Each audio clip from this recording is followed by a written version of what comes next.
Bonjour à toutes et à tous pour cette troisième journée en direct du plateau d'IT for Business, Informatique News et Channel News. Nous sommes heureux de nous retrouver. Bah oui, troisième voilà. journée, dernière journée, mais ça a été intense. Oui, mais regarde, quelle intéressant. forme, quelle fulgurance. Nous sommes donc effectivement toujours à Lille. Voilà, Oui. 17e édition du Forum InCyber en partenariat cette année avec nos grands partenaires du Césin. Voilà. Il faut le rappeler. Dont on a accueilli plusieurs RSSI hier. Voilà, Donc pour des discussions vraiment passionnantes. et à on peut le revoir dire. effectivement en replay. Et c'est assez intéressant, même intense. C'est le moins qu'on puisse dire. Et ce matin, de quoi parlons-nous? Alors ce matin, on va notamment ouvrir notre traditionnel volet start-up. Nous allons également parler de talents, c'est-à-dire comment on les recrute, comment on les garde, C'est vrai que la conservation des talents, ça peut pas être inutile. comment on les forme également. Oui, absolument. Nous aurons l'occasion d'accueillir Florence Pubaro Qui est la directrice générale du Clusif. et qui va nous parler Et forcément des talents. des talents également. Et des talents féminins. Et puis de cette diversité qu'il faut aujourd'hui Défendre plus que continuer jamais. de défendre avec un fanion à la main, européen de préférence. Et Voilà. en parlant de fanion et de défense, on clôturera cette 17e édition du Forum InCyber et cette troisième émission 2025 par l'incontournable général Marc Vatin-Augoire, Voilà. qui a eu la gentillesse d'accepter notre invitation et avec lequel on fera un peu un tour d'horizon et un point de tout ce qui s'est dit durant ces 3 jours de Forum InCyber. Absolument. Et donc on va commencer par parler des startups. J'ai presque envie de te demander, mais c'est quoi à toi ta définition du startup? Oh, c'est compliqué. Alors une start-up, ça pourrait être une jeune pousse, mais enfin depuis longtemps plus. Et puis les mois passent et puis les années passent. Non, ce sont des sociétés de croissance qui doivent être accompagnées sur la durée. Parfois c'est très rapide, parfois c'est bien plus lent. Mais en tout cas, on le voit aujourd'hui au sein du salon cette année, avec l'ambition renouvelée d'arriver à avoir un écosystème européen de start-up qui vont être amenés petit à petit peut-être à se regrouper, parce qu'il nous faut des champions européens pour aller conquérir certes l'Europe, mais également le monde. Et c'est vrai qu'on va commencer par justement parler de ces startups qui sont célébrées pour l'occasion de ce salon, puisqu'il y a un concours de start-up. Ouais, c'est ça. Chaque année, le Forum InCyber avec un jury assez diversifié, sélectionne 5 startups qu'il souhaite mettre en avant. Et nous, on fait un peu pareil. Voilà, Chaque année, on invite les startups qu'on a eu l'occasion de rencontrer, qu'on ne connaissait pas, qu'on a eu l'occasion de rencontrer durant le salon. Et on a donc fait, nous aussi, notre petite sélection. alors des critères totalement subjectifs. en Alors revanche. donc ils vont venir sur le plateau pitcher justement leurs solutions et leur vision. On va faire je vais juste faire un petit récapitulatif quand même sur les startups qui ont été officiellement élues par le Forum InCyber. Et pour lequel on retrouvera en bas de la vidéo le lien vers l'article qui les présente. Voilà, on rappellera donc il y a le prix de l'impact opérationnel qui a été remis à Kiles, qui est une start-up britannique qui a une solution d'authentification avec un système de biométrie comportementale et faciale qui est réputé comme étant le plus rapide du monde. Voilà, ça sera a priori beaucoup plu au jury. La deuxième start-up, qui est le prix de la croissance. C'est encore une start-up européenne et pas française. C'est Enclave. Qui est une société allemande qui travaille essentiellement sur l'informatique confidentielle et qui grosso modo permet de transformer n'importe quel cloud public en un cloud privé ultra sécurisé, on peut le dire comme ça, pour simplifier un peu. Le prix de la recherche a été remis à une start-up française qui s'appelle Ilia Data pour ses solutions de mutualisation des données basées sur des technologies cryptographiques assez étonnantes. Le prix coup de cœur du jury 2025 a été remis à une autre start-up française qui s'appelle Sibi pour sa solution de gestion continue des menaces. Et puis le grand prix Le Grand Prix a été remis à une société qui commence à être un petit peu connue, qui s'appelle Patrol, qui est une plateforme SaaS de gestion de la surface d'attaque externe et qui est une start-up française et qu'on a eu la chance de rencontrer. Alors ils ne pouvaient pas être aujourd'hui en direct sur le plateau, donc on les a rencontrés hier. Hier après-midi, Ils venaient, en fin de journée, ils venaient juste de recevoir leur Grand Prix. Il y avait de l'émotion. Il y avait de l'émotion, il y avait encore des étoiles dans leurs yeux et comme on dirait, Magnéto Serge.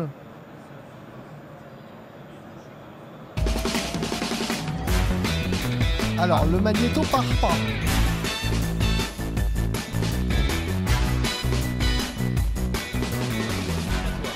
Toujours en direct du plateau d'IT for Business, Informatique News et Channel News. Maintenant c'est la séquence presque émotion quelque part. La séquence pitch et nous sommes contents de rencontrer les représentants de la société Patrol, Nicolas Mathieuco, Florent Montel, Vladimir Kola qui sont respectivement... alors il y en a un, c'est CEO, COO et Clown Triste. Alors c'est quoi cette histoire de Clown Triste? Voyons. C'est moi qui ai le titre. C'est moi qui ai ce titre-là. C'est une référence. Plus proche du micro. C'est une référence à un film de Alex de la Iglesia, producteur et réalisateur espagnol. Et je vous recommande d'aller voir ces films. Alors donc vous êtes il là. a un vrai métier. Il a quand même un vrai métier derrière. Bon. Mais clown est un métier parfois. Donc vous êtes là, auréolé d'un immense succès, puisque vous êtes le Grand Prix du Forum InCyber 2025. Et donc on va vous laisser un peu pitcher votre solution. Patrol, vous êtes dans ce qu'on appelle le ASM, dans les gros mots, dans la gestion des surfaces d'attaque externes. Et ben allez-y, on vous laisse la parole. Alors racontez-nous qui vous êtes, comment fonctionne votre solution. Alors, effectivement, EASM, IASM, on a plein de casquettes. En fait, parfois certains nous appellent CTEM, CTEM, donc il y a plein de titres de termes différents. Alors, pour le dire simplement, notre métier, c'est d'aider nos clients à sécuriser tout ce qu'ils exposent sur Internet. Tout simplement, en continu, en permanence. Et pour ça, il y a deux principales étapes. C'est un, on va recartographier ce qu'ils exposent. Parce qu'en fait, le constat, c'est que les entreprises ne savent pas exhaustivement ce qu'elles exposent sur Internet. Et deux, on va aller chercher des vulnérabilités en continu, en permanence, et les aider à les corriger le plus rapidement possible. Voilà, ce qu'il faut dire aussi, c'est que c'est une plateforme SaaS. Exactement. Il n'y a rien à installer chez soi, dans son infrastructure.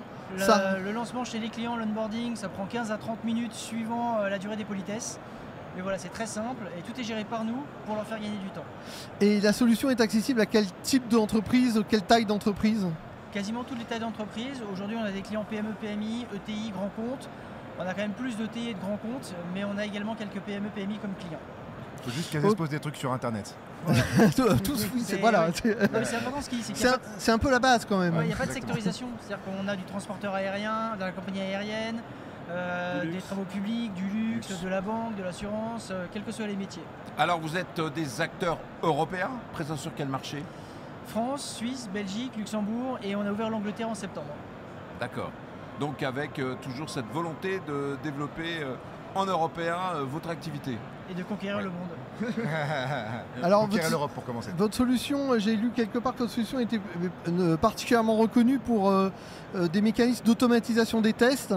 Est-ce que vous pouvez nous en dire plus sur ce sujet? Ouais, c'est un peu la base de Patrol. Il faut être tout près du micro. Nous, tous les trois, on vient du monde du pentest, du test d'intrusion, et on a voulu rendre ça, le démocratiser et l'automatiser le plus possible, et trouver les meilleures combines pour être le plus efficace possible. On parle d'automatisation et surtout de productification de la prestation de test d'intrusion, et c'est ça le maître mot. On parle, le Forum InCyber cette année, le maître mot c'était la mise à l'échelle, et c'est exactement ce qu'on fait avec la solution Patrol, c'est mettre à l'échelle cette prestation de test d'intrusion qui pour nous est une des manières les plus efficaces pour comprendre et évaluer le risque. Et comment on a fait pour automatiser ça? C'est valoriser, on a repris toute la méthodologie de test d'intrusion qu'on fait depuis 20 ans et plus pour certains, désolé. On a tout découpé, on a retiré tout ce qui était à faible valeur ajoutée, qu'est-ce qu'on pouvait automatiser pour justement mettre notre jus de cerveau uniquement sur les tâches à haute valeur ajoutée. se concentrer donc sur l'essentiel. Absolument. Qu'est-ce que vous apporte ce Grand Prix, ce prix de la start-up? Pas de la visibilité déjà, on est très content de l'avoir. Ça permet aux acteurs, aux grands acteurs du marché de nous reconnaître, de savoir qu'on est là, de savoir qu'on a vraiment une importante plus-value sur ce marché-là. Ça nous apporte aussi on va dire le stand de l'année prochaine aussi, ce qui est super pour nous. Beaucoup de visibilité et une reconnaissance des acteurs du marché, comme j'ai déjà dit aussi. Mais le jury qui a voté pour nous, c'est super important pour nous qu'on ait cette reconnaissance-là, qu'on puisse avoir un apport de ces personnes-là qui sont des personnes très importantes dans le milieu de la cyber en tout cas. Et on est super fiers, super fiers à titre personnel, mais aussi au nom de l'équipe. Toute l'équipe. Combien de personnes aujourd'hui? Aujourd'hui, on est 45 et c'est une équipe qu'on a vu grossir vraiment depuis 5 ans aujourd'hui. Et c'est une aventure qui est juste incroyable et qu'on regrette pas du tout et qu'on veut toujours que ça aille plus vite. Hein. Mais on a une équipe qui est derrière nous et dans laquelle on est vraiment ultra fiers. Et c'est aussi important pour nous de donner la reconnaissance. C'est une forme de reconnaissance et ça doit bien faire plaisir à toutes les équipes forcément. Exactement. Donc Grand Prix, prix de la start-up donc dans le cadre de ce forum InCyber à Lille. Bravo Nicolas Mathioko, Florent Montel, Vladimir Collat. Et puis maintenant je vais m'intéresser à regarder Clown Triste. Voilà, c'est promis. En tout cas, bon vent et merci d'être passé. Merci à vous. Merci Au beaucoup. revoir.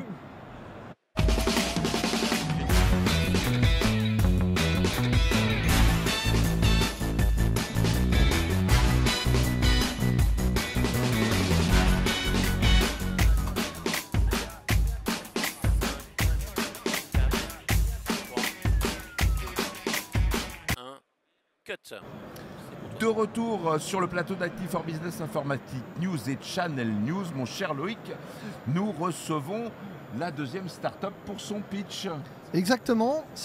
Donc on reçoit François Foyer qui est le CTO de Sekiot. Je le prononce bien. Bonjour. Alors c'est Sekiot pour certains, Sekayoti pour d'autres.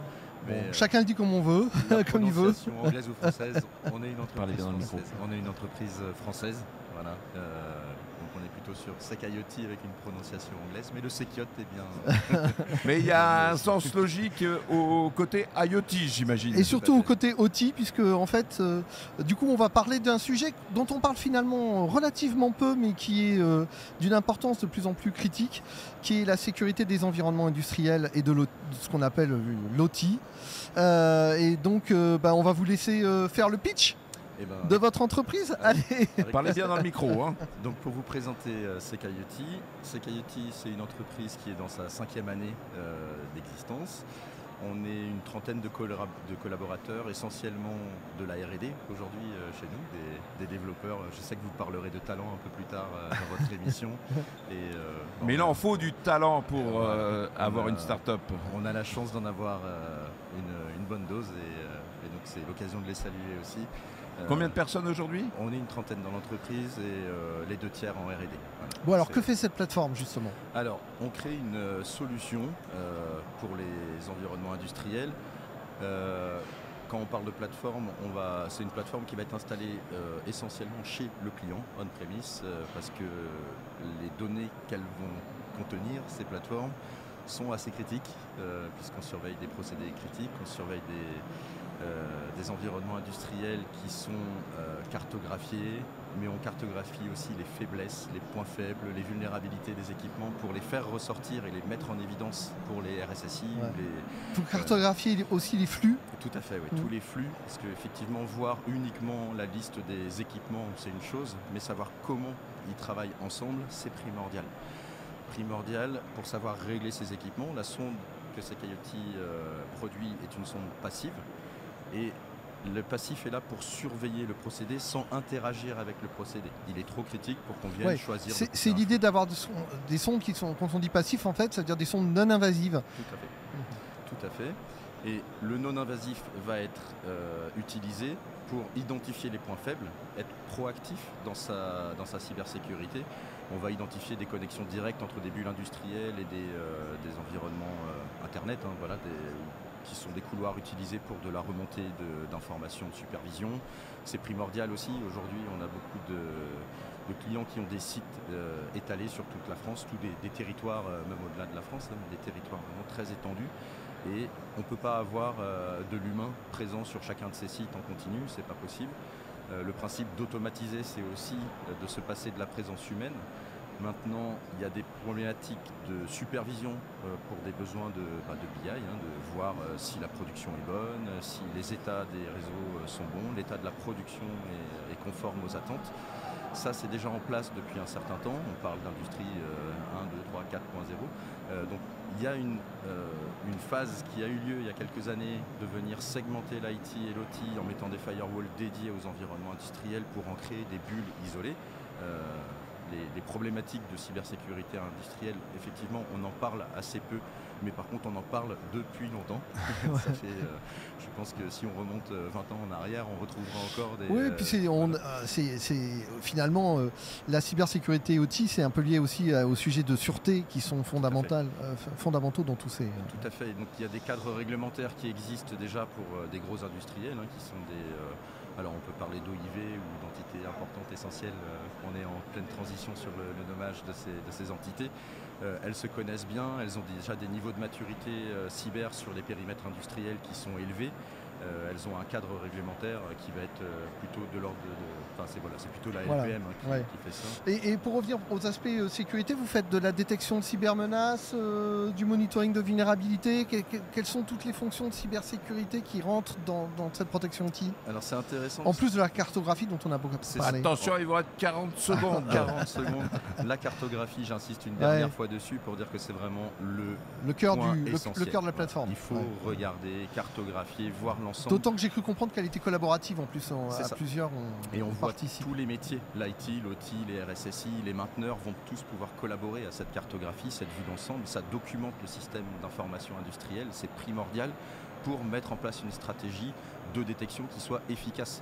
On va identifier les points faibles et on va cibler, mettre des règles précises sur ces métiers. C'était donc le pitch de SecIoT. Merci François Foyer, vous êtes le CTO de cette belle start-up d'avenir et on vous souhaite le meilleur pour la suite. Merci beaucoup à vous. Merci beaucoup d'être venu.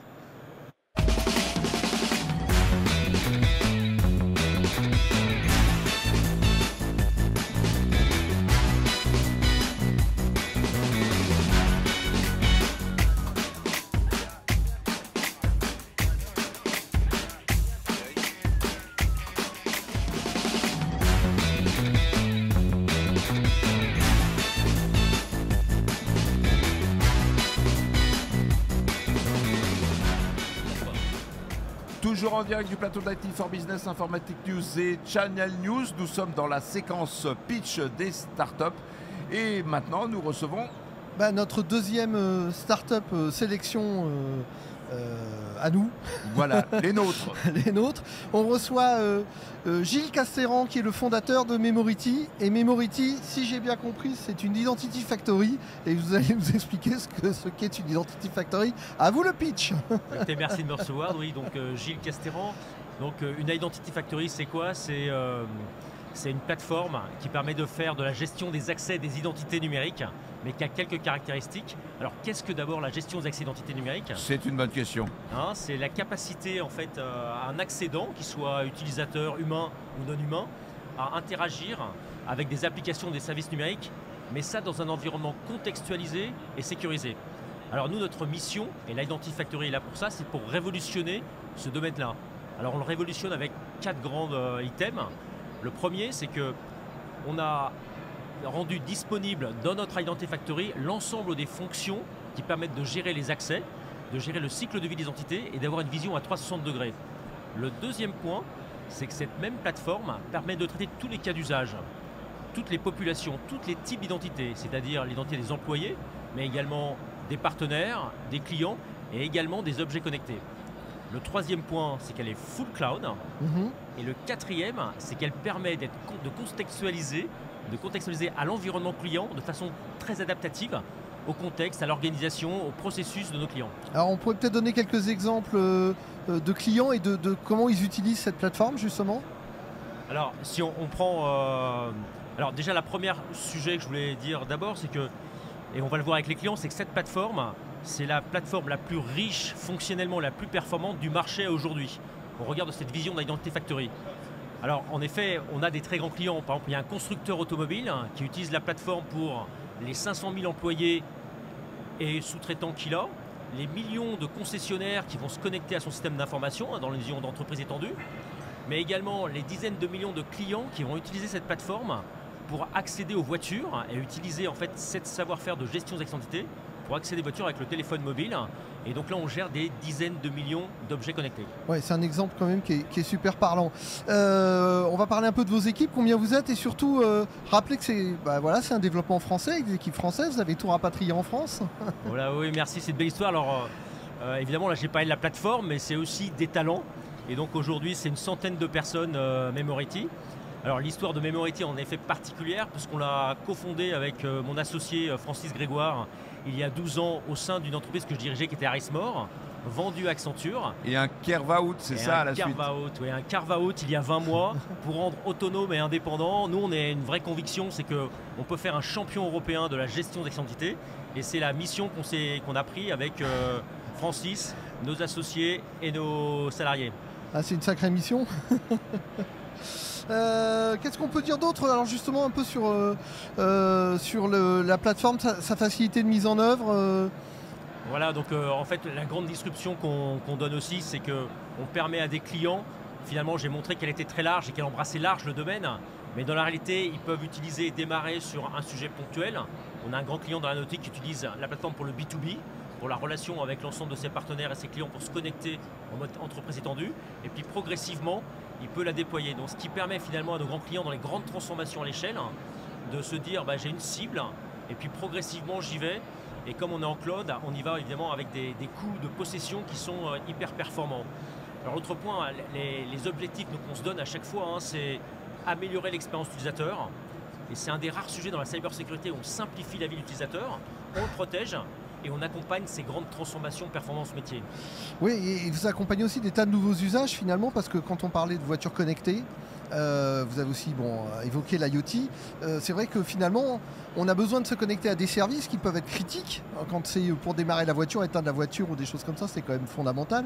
Donc voilà, il y a des niveaux de sécurité qui m'ont l'air très élevés, c'est le moins qu'on puisse dire.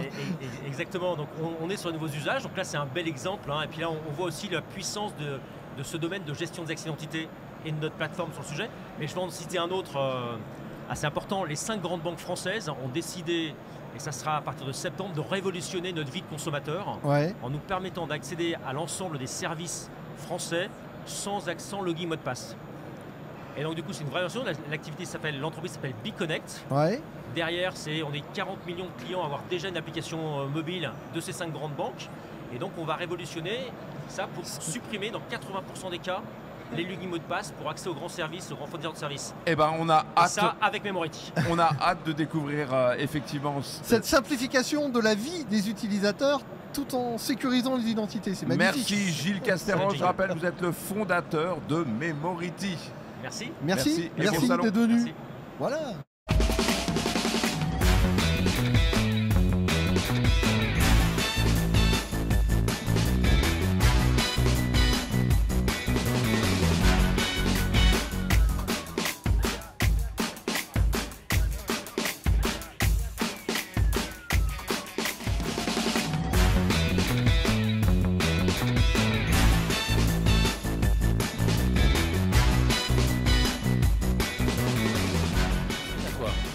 Toujours en direct du plateau d'Active for Business Informatique News et Channel News pour cette 17e édition du forum InCyber pour parler de Beach Startup. Et nous recevons maintenant... Ah bah c'est toi qui as les noms dans les yeux. Ah bah voilà. Bon, allez. Je peux présenter si vous voulez. Non mais... On va quand même réussir. Donc bonjour, donc on vous reçoit Cédric Mataran. Exactement. Voilà. Et vous êtes le cofondateur, on va le dire en français. Pourquoi tu m'as écrit founder Voilà. VP Sales Technology d'une société, rien que le nom, Dreamon Technology. Dreamon Technology, qui est une start-up qui, je crois, est basée à Lyon, c'est ça? Ouais, la très belle histoire de Dreamon Technology, c'est qu'on a basé notre structure à Lyon, mais on n'est pas qu'à Lyon. En fait, la dimension de Dreamon Technology, on a basé notre siège à Lyon, on est présent au campus cyber de Marseille. Et en même temps, vous allez voir, on a une ambition de fièrement fait en France pour le monde entier. Et en fait, on a une structure aux États-Unis. Et on fait notre premier salon MSSP à New York ce mois-ci. D'accord, donc et on va quand même dire de ce que vous faites. Donc vous êtes un Exactement. spécialiste de la gestion des crises. On est des experts de gestion de crise. On a sorti de l'outillage une application SaaS déconnectée du SI, décentralisée, hyper sécurisée. Et en fait, on est l'outil par défaut de la partie gestion de crise. On se veut d'être l'outil par défaut de gestion de crise. Nos concurrents, c'est du Teams, du WhatsApp, du Signal. En fait, c'est inadmissible de travailler sur ces solutions-là en gestion de crise. Et même, on est aussi concurrent de Excel. En fait, tous les prestataires, aujourd'hui, c'est la boîte de conseil sur la partie gestion de crise. Et nous, on va être l'outillage de défaut sur 3 phases. L'avant-crise, le pendant, la gestion de crise, la cellule de crise. Et après, le plan de continuité, d'amélioration, qui est le PCA. Donc en fait, voilà, on est un outillage par défaut. On se veut de l'outillage du par défaut sur la partie web, sur la partie mobile. On gère les crises par mobile. Et en fait, on est une structure française avec des vieux start-upers de près de 50 ans, avec 25 ans d'expérience. Mon cofondateur est un ex-Fortinet, moi je suis un ancien McAfee. Et en fait, on a cette dimension de fièrement fait en France, boîte française, mais pour l'international, puisque nos clients sont internationaux. Alors ce qui est intéressant, c'est que on a bien compris que finalement c'est une sorte de plateforme collaborative pour travailler sur la gestion de la crise et la résolution des crises cyber. Ce qui est intéressant, c'est que c'est une plateforme qui est, on l'a dit, déconnectée du SI. Ça tombe bien parce que parfois le SI n'existe tout simplement plus au moment de la crise. Et en plus, ça permet, j'imagine, de travailler en dehors éventuellement du site, ou de travailler dans des conditions un peu particulières, voire sur des crises qui s'étendent un petit peu. Quand on a des gens qui sont un peu répartis partout, de pouvoir travailler sur un même environnement collaboratif. En fait, le travail préparatoire de la partie entraînement à la crise, aujourd'hui le marché demande de l'entraînement. Donc la partie simulation de crise sera prise dans la période d'avant. Mais dans cette période-là, on va accompagner nos clients sur la partie RACI, qui fait quoi dans la crise, pour être plus serein. Oui, parce que c'est pas juste un outil qu'on déploie, qu'on oublie et qu'on active seulement si on est attaqué. Le meilleur, tous les experts de crise, les boîtes de conseil et les éditeurs parleront de l'entraînement à la crise, entraînement. Nous, on va un peu plus loin, puisqu'en fait, on est Deep Tech, soutenu par BPI France. On a des jeunes docteurs en sociologie sur la partie comportement de la crise. Et en fait, nous, on va permettre à nos boîtes de conseil, puisqu'on a fait la partie distribution d'experts, c'est pour ça qu'on a un développement international, on a besoin d'experts pour accompagner les clients sur la partie reprise des documents de PCA, PRA, faire des profils, mettre des profils de participants à la gestion de crise dans un modèle. Et là où on va apporter quelque chose, c'est qu'en fait, on va modéliser, on a des scénarios de crise. Donc, cyber aujourd'hui, ils seront de toutes les crises demain, mais en fait on a valorisé sur la partie cyber, et là en fait on a 25 scénarios directement tirés de l'ANSSI, où en fait usurpation, phishing, ransomware, déni de service, et en fait chacun saura quoi faire dans cette crise. Oui, parce qu'en fait le meilleur moyen de gérer une crise, c'est d'abord s'y préparer. D'être serein. Ouais. On a un peu un mantra qui dit en fait on va vous aimer à gérer des crises. Alors l'aspect sociologique est hyper important, j'imagine. L'humain. Le savoir-être face à une crise, ça ce sont des choses que vous accompagnez. Oui, en fait là, la partie recherche, on a signé des labos sur la partie de l'humain. Est-ce que le gestionnaire de crise n'est pas en crise lui-même? Donc en fait, on va travailler avec des labos sur la partie bicognitif, où en fait l'analyse de la voix, du comportement, et en fait on va mettre aussi dans des zones de stress en disant si vous n'êtes pas dans le bon environnement, on va aussi gérer la crise du gestionnaire de crise. Là, je remercie aussi la partie ANSSI qui a donné des préconisations sur cette partie-là, même si on a une boîte internationale, on fait très attention, on est français. Et en fait, sur la partie ANSSI, en fait, des anciens ANSSI nous ont dit faites attention dans les projets de faire attention aux gestionnaires de crise. En fait, on a un assistant IA, parce que ça c'est hyper important. Alors j'allais y venir justement, oui. Vous dites que vous êtes une plateforme moderne, voilà. Mais en fait, il fait quoi cet assistant IA? L'assistant IA, en fait, c'est la dernière question. Oui, on a eu la chance en fait d'avoir des soutiens de Mistral AI sur la partie mini-modèle de gestion de crise. Donc en fait, aujourd'hui, on a un SARA, un assistant de IA, qui en fait va permettre aux gestionnaires de crise de faire des résumés, d'étudier les documents. En fait, dans la crise, de rester focus. En fait, nous, notre outil, en fait, c'est pour rester focus sur la gestion de crise. Et en fait, tous les documents seront à disponibilité et l'IA va pouvoir résumer les tâches. Voilà qui est bien résumé. Merci. Merci beaucoup d'être venu. Et voilà, encore une plateforme vachement intéressante. Merci, on est bien content de vous avoir Mataran, cofondateur. Décidément, je vais y arriver un jour. Avec monsieur Michael Masson. Merci de chez Dreamon Technologies. Merci infiniment. Merci bien.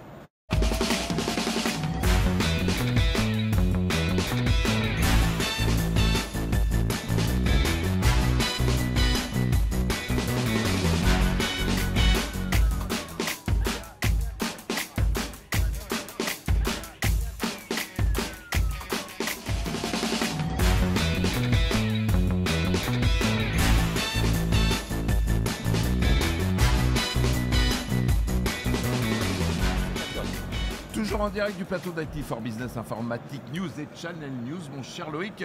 Nous sommes toujours dans la série des pitchs et maintenant nous recevons Hervé Liotto. Bonjour Hervé. Bonjour. Vous êtes VP International Sales, j'adore prononcer comme ça les mots, et d'une société Gourou. Cybergourou. Mais ça s'écrit Guru. Voilà, Gourou. Alors, ce qui est amusant, c'est que quand on regarde, quand on fait des recherches comme ça sur Internet, vous êtes déjà présenté comme la référence en matière de formation à la cybersécurité. Et donc, voilà, à vous le pitch. Alors bravo. Alors déjà pourquoi Gourou? Parce qu'en fait c'est d'origine italienne. Gourou. On dit Oui. cybergourou. On a soigné le côté européen. On a pris une start pour pas qu'on nous dise non, vous avez pris que des Français. On a pris une européenne, mais avec une représentation française. Voilà, bravo. Et je vais venir dans un deuxième temps parce que maintenant notre nom s'appelle Cybergourou Mantra. Mantra est un éditeur français que Cybergourou a acheté il y a un mois. Donc c'est très récent, mais j'y viendrai sur en deuxième un peu point. plus tard. Voilà.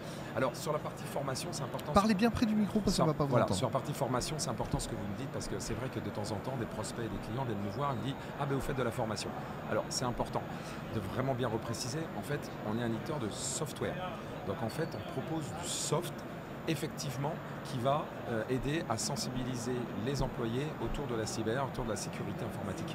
Mais on ne propose pas de session de formation. C'est complémentaire. Donc on est un éditeur qui propose du software qu'on va installer dans les entreprises afin de sensibiliser les employés, tout employé, parce que les gens nous disent aussi, mais est-ce que c'est que pour l'IT? Non, c'est pour tout employé. Parce qu'on le sait très bien, malheureusement, on le sait, les entreprises ont beau investir énormément dans la sécurité informatique, on va dire périmétrique, dans beaucoup de choses, vous savez, le château fort, si vous laissez à un certain moment le pont-levis ouvert, ça rentre quand même. Donc, on sait que malheureusement, la faille humaine est la voie la plus critique, puisque les attaquants passent souvent par la faille humaine. Une erreur d'un collaborateur qui a cliqué, qui a téléchargé, malheureusement, ça continue. Même si on a de temps en temps, parmi les entreprises, essayé de sensibiliser, il y a encore beaucoup de chemin à faire. Et donc, on est dans ce marché de la sensibilisation de sécurité. Formation qualifiante ou pas? Bien sûr, oui. Mais ce qui est important, c'est vraiment justement, de sensibiliser. Le logiciel, il fait quoi?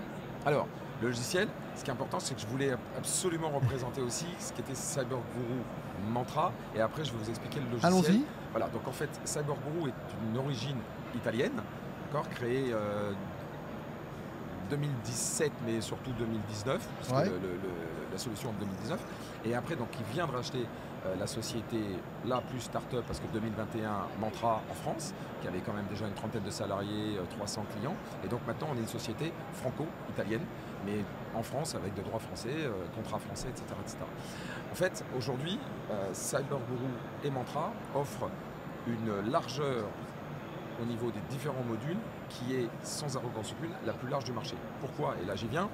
En fait, Cybergourou était vraiment sur, on va dire, les aspects, entre guillemets, un peu fondamentaux de la sensibilisation, que sont les cours d'e-learning avec une personne qui vous parle et pas un cartoon avec du sous-titrage, etc., qui est imbuvable et les employés ne veulent pas ça. Donc c'est vraiment une personne qui vous parle sur des cours de 4-5 minutes et avec des petits quiz pour passer à l'étape supplémentaire différente.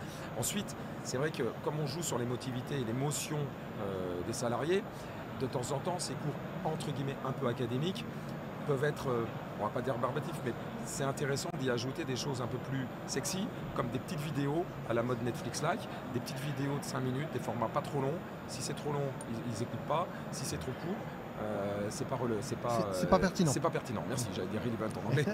Et donc on a aussi de nombreuses séries comme ça qui permettent en fait d'avoir des use cases de la vraie vie. En troisième, ce que les gens connaissent bien, ce sont les fameuses campagnes de phishing.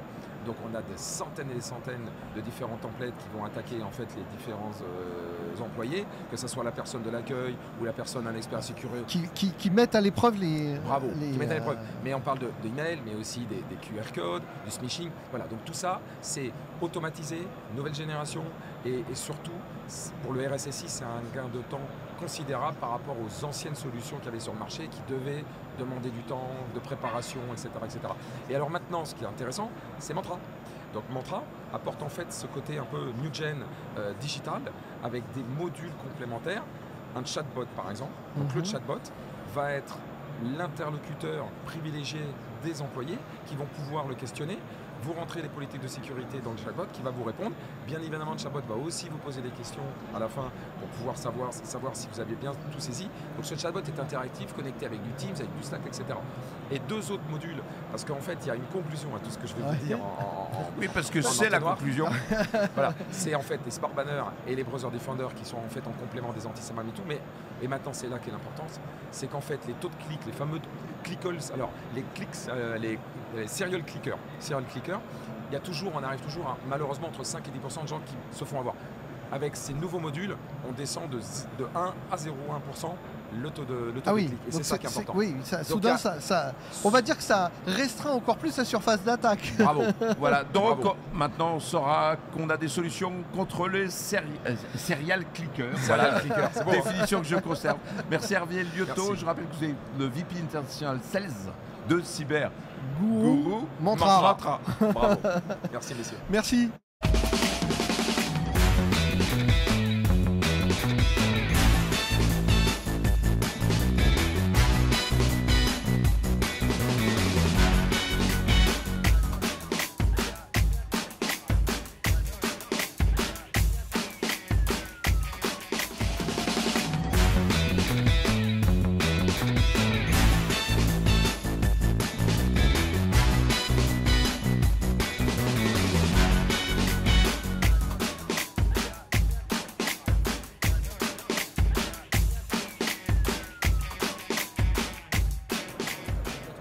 En direct du plateau d'IT for Business, Informatique News et Channel News pour cette dernière séquence, 6e et dernière séquence, mon cher Loïc. Ouais, Bien. une séquence qui va être dédiée un peu à ceux qui font la cybersécurité au quotidien. Ah, parce qu'il faut des humains? Et ben il faut encore des humains. Et Ah. il paraît que c'est même une très bonne nouvelle qu'il faille encore des humains en fait. C'est vrai, parce qu'à force de vouloir tout automatiser, on pourrait être sacrément inquiet. Alors c'est vrai que la notion de talent aujourd'hui dans l'IT est essentielle, par la diversité des compétences, par le renouvellement que ça implique, par la veille permanente, par ces hackers éthiques, par l'ensemble des compréhensions qu'il faut avoir notamment avec la partie de législation, on le voit en permanence.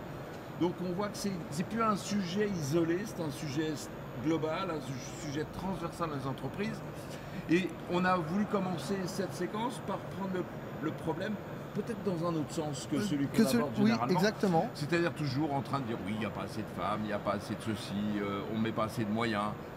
Mais déjà, les talents sont précieux et comment est-ce qu'on les conserve? Voilà, comment est-ce qu'on les recrute, comment est-ce qu'on les conserve une fois qu'on les a recrutés, c'est un vrai sujet, surtout quand on est une petite entreprise, une start-up, et notre premier invité va justement illustrer ces éléments-là. Alors, on reçoit maintenant Antonin Illy. Bonjour Antonin. Bonjour. Alors, vous êtes le CTO, Oui. un sacré talent, voilà, s'il en faut voir, de Sesam IT. Et on vous a demandé de venir justement témoigner de la difficulté aujourd'hui de conserver les talents en France. Parce que, alors on le voit, hein, il faut impérativement revenir en européen pour se concentrer sur notre défense et cyberdéfense. Mais la vraie problématique des entreprises, donc de votre entreprise, votre problématique régulière, bah, c'est de trouver les talents nécessaires pour vous accompagner dans ces développements qui font croître et accompagner l'ensemble des clients que vous servez. Exactement, oui. Aujourd'hui, on parle beaucoup des problématiques des talents en cybersécurité, mais il faut aussi parler des problématiques des talents qui font et qui fabriquent des outils de cybersécurité. Ce n'est pas simplement des analystes ou des chercheurs de menaces, etc. Mais on a aussi besoin de talents en intelligence artificielle ou en data science, comme on peut le dire. On a besoin de développeurs qui soient brillants, qui soient en capacité de comprendre pourquoi on fait ces outils de cybersécurité. Donc, et comment on le fait sans créer de bugs et de vulnérabilités. La sécurité dans le code, etc. Tout ça, c'est un énorme impact. Et donc, on voit la transformation dans le pays. On voit des écoles, des universités, on voit des diplômes en cybersécurité. Mais il ne faut surtout pas abandonner le reste en disant bon bah le développement c'est plus important, le réseau n'est plus important. Si, au contraire, continuer. Et on en a de plus en plus tous besoin, en particulier dans le contexte actuel où on est en train de se recentrer enfin sur les entreprises françaises qui ont plus grand monde sous la main parce qu'ils sont tous partis ailleurs. Donc maintenant, il faut les retrouver, quoi. Alors Antonin, justement, on va revenir un petit peu sur, par exemple, votre cas, qui est quand même un cas intéressant. Alors, combien d'équipes, de membres dans votre équipe aujourd'hui? Nous, on est 45 aujourd'hui. On a 3 grosses équipes distinctes. On a des développeurs. Alors, on va revenir justement métier par métier. Ouais. Voilà. Est-ce qu'on peut expliquer la diversité des métiers qui sont dans vos équipes? Bien sûr. Alors, on a toute la partie administrative, etc. C'est une équipe importante qui est transverse à toute l'entreprise. Et puis après, on a 3 grosses équipes, 3 gros cœurs qui sont les développeurs. Qui eux fabriquent le produit, qui le développent, qui le font sortir de terre, à la fois graphiquement, mais aussi sur ses capacités à faire de l'analyse. Donc on a des développeurs en C, et oui, on en a encore, et on en a encore besoin, et il en faut beaucoup. On a des développeurs en Python, parce que c'est un langage qui est nécessaire. On a des développeurs data science. voilà, et on a des développeurs en web pour faire les interfaces de plus en plus jolies, de plus en plus interactives, transportable sur tous nos devices, parce qu'il faut que ça soit utilisable sur tous nos devices. On se rend compte aujourd'hui qu'un outil de cybersécurité, le RSSI, il a besoin de l'avoir dans sa poche et pas uniquement dans un SOC au fin fond d'un bâtiment ultra protégé. Il faut qu'il ait du retour sur son téléphone pour qu'il puisse savoir en temps réel ce qui s'y passe. Donc on doit être capable de faire ça. Et puis après, on a des équipes de R&D, parce qu'il faut chercher un certain nombre de choses. Et enfin, on a une équipe de renseignement sur la menace, parce que c'est hyper important de comprendre contre qui on se bat. C'est pas simplement le fait de dire j'ai un outil de cybersécurité qui détecte ça ou ça, c'est qui sont mes ennemis, comment est-ce qu'ils font pour évoluer, est-ce que je suis en capacité de modéliser ce qu'ils font ou comment ils le font pour être le plus proactif possible. Je ne vais pas dire que je vais prédire les choses parce que ça n'existe pas la prédiction. En revanche, si je peux réagir le plus vite possible, le plus tôt possible, je serai meilleur. Alors Antonin, justement, donc ça nécessite de recruter. Est-ce que les compétences aujourd'hui sont les bonnes quand elles sont issues des écoles? Je vais peut-être être un peu violent, mais je ne pense pas. Voilà. Il nous manque un certain nombre de choses. En fait, est-ce qu'on pourrait justement revenir sur ce qui manque? Parce que c'est bien le sujet, hein. On a une petite idée, mais moi je voudrais vous l'entendre dire. Le principe de réalité peut-être. Il y a la théorie de ce qu'il faut apprendre à l'école, qui parfois est très éloigné de ce dont on a besoin. La structuration, on parlait tout à l'heure de sécurité dans ce qu'on fait. C'est pas parce qu'on leur a appris à faire une procédure en Python qu'elle est bonne, qu'elle est bien écrite, qu'elle est intelligente, qu'elle est optimisée, qu'elle est performante et surtout qu'elle est sécure.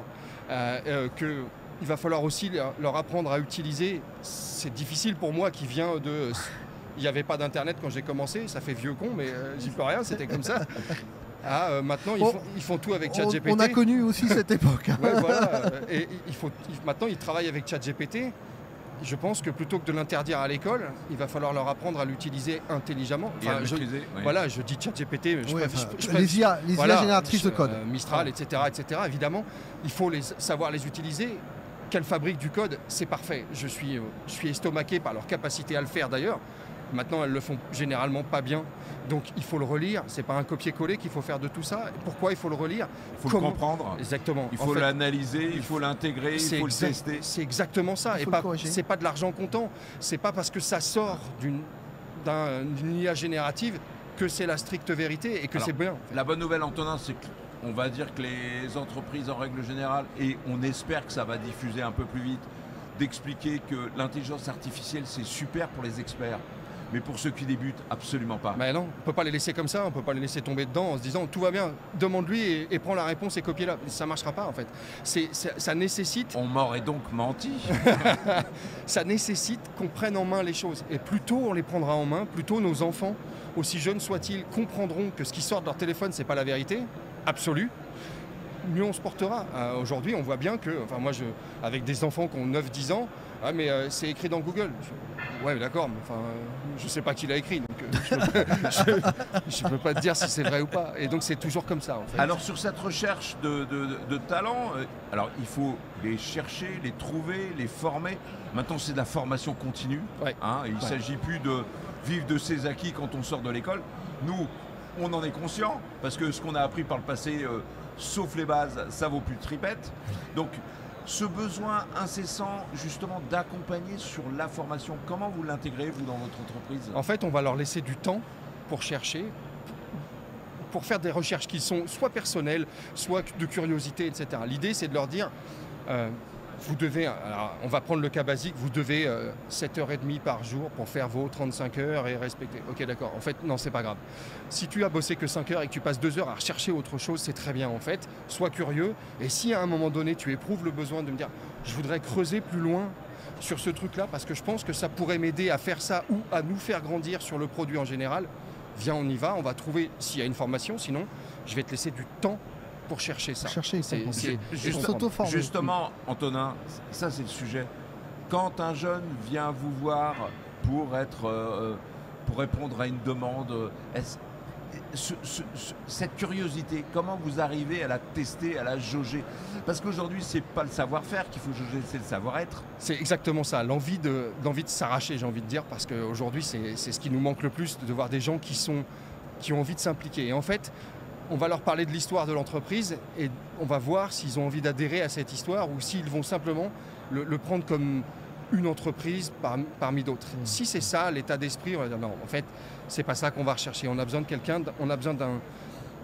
qui s'embarque avec nous. Alors je vais prendre la vieille image du bateau, on est tous dedans, mais en fait on a besoin de toi parce que sinon on va tout charger et on va couler et ça va pas servir à grand chose. On va chercher les gens qui sont curieux par nature, qui vont aller discuter avec d'autres équipes. On les voit très vite. Ceux qui sont dans leur coin avec leur casque, ça va être compliqué. En revanche, ceux qui vont partager avec tout le monde en disant « Toi, tu as eu quoi comme problème pour faire ça? Comment tu as fait pour résoudre ton problème ?» Alors qu'il n'a rien à voir dans l'histoire. Alors justement, ce besoin de savoir travailler en équipe, est-ce qu'on y est? Parce qu'on ne va pas se mentir. Quand on travaille en équipe à l'école, ça s'appelle copier. Ouais. Ce qui est assez dramatique. Ouais. On sort de l'environnement de formation et là, tout d'un coup, on nous dit « Non, mais attendez... faut pas travailler chacun dans son coin comme un couillon, il faut arriver justement à orchestrer les talents. On revient tout à l'heure, je parlais du principe de réalité entre ce qu'on apprend à l'école qui est théorique, ça serait bien que l'école leur apprenne à travailler en groupe, à partager, à mutualiser. La compétition, c'est très bien. Mais ce n'est pas la vie dans l'entreprise. Il n'y a pas de compétition dans une entreprise, sauf dans les entreprises ultra stratégiques ou enfin, je ne sais pas lesquelles c'est d'ailleurs, mais bon, peu importe. L'idée, c'est de se dire, mais voilà, on est tous là. Si on réussit tous ensemble, mais on va tous gagner beaucoup plus que maintenant. Donc allez-y, parlez-vous, aidez-vous en fait, entraidez-vous, cherchez des solutions, etc. C'est ce qu'il y a de plus important aujourd'hui. C'est cet esprit de corps qui fait qu'on va y arriver. Alors cet esprit de corps est d'autant plus important que j'imagine que dès lors qu'on commence à avoir des gens compétents dans un secteur qui est en pénurie de compétences. Il faut les conserver. Ouais. Il faut les conserver. Alors comment on conserve? J'imagine que c'est un problème pour vous. Il y a deux options. Soit on a un carnet de chèques illimité et on peut faire autant de zéros qu'on veut. Ce n'est pas mon cas. Ça a des limites. Donc à un moment donné, soit on nourrit intellectuellement. Et en fait, on permet aux gens de dire tu veux bouger, tu veux aller tenter un autre morceau du produit, ou tu veux prendre le lead sur ça, ou tu veux diriger une micro-équipe. En fait, il faut les nourrir. Il y a ceux qui vont adhérer à ce principe-là, alors sans être péjoratif, triste, alarmiste, etc. Ils ne sont pas très nombreux, ceux qui ont envie de ça. Et puis il y a les autres qui vont dire non, mais moi on me propose mieux. On propose plus de zéro. Voilà, on me propose plus de zéro et je vais aller voir c'est plus de zéro. Alors je peux faire ce que je veux, je ne lutterai pas contre ça et je ne vais pas chercher à lutter contre ça. En fait, je me dis, il faut qu'il y ait cet apprentissage, qu'ils comprennent qu'à un moment donné, plus on va leur donner de zéro, plus on va attendre d'eux quelque chose qu'ils sont peut-être plus en capacité de donner parce que c'est une génération à qui on a expliqué qu'il ne fallait pas faire comme nous. Nous, on a cravaché toute notre vie pour arriver là où on est et il y en a qui nous disent, mais tu n'auras même pas de retraite. C'est pas faux. C'est pas faux. Mais en même temps, si c'est toi qui fais rien non plus, tu t'attends pas à ce que tu aies grand chose derrière. Mais en fait, je pense qu'il y a un moment donné où il faut les laisser apprendre, trébucher, et peut-être ils reviendront en disant ok, finalement enlève 2-0, mais laisse-moi faire un peu à mon idée. Ce que j'aime etc. et ce dont j'ai envie. Exactement. Et en fait, il y a ce principe-là. Donc il faut les nourrir intellectuellement, toujours leur faire des propositions. Il y a ceux qui marcheront. Et je pense que ceux-là, et je les vois, j'en ai certains, ils grandissent. Ouais, mais ils grandissent 100 fois plus vite que les autres, 100 fois mieux que les autres. Et ces gens-là, je les verrai partir un jour. Mais je les verrai partir tellement haut, je me dirais, avec fierté. Voilà, j'ai au moins fait ça. J'ai au moins réussi à l'emmener là où il voulait aller, et c'était son rêve. Plutôt que d'aller courir après des zéros juste pour aller... Et quand on doit embaucher des seniors, on fait comment aujourd'hui Moi, je les accueille à bras ouverts et j'attends qu'ils reviennent parce que, je vous le disais tout à l'heure, je fais du C. Allez me chercher des jeunes de 20 ans là, qui font du C. C'est comme les banques aujourd'hui qui font des ponts d'or à des gens qui font du COBOL. Ouais. Ça a l'air de rien. Du Fortran aussi, hein, voilà. Voilà, du Fortran, du multiplan, etc. On en a vu des passer. Mais... Non, multiplan peut-être pas, on peut laisser oublier. Du Fortran. Mais voilà, du COBOL, nous on a besoin de gens.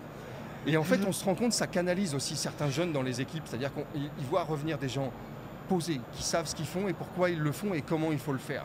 Très calmement, sans énervement, avec beaucoup de discernement. Ça fait du bien. Donc, nous, on prend avec un grand plaisir des gens qui ont une expérience qui est plus ou moins longue, mais forcément qui ont un âge et qui ont du vécu, en fait. C'est ça dont on a besoin aujourd'hui. Alors, l'apprentissage de l'erreur, parce que la vie n'est qu'une succession d'erreurs, l'essentiel et d'échecs.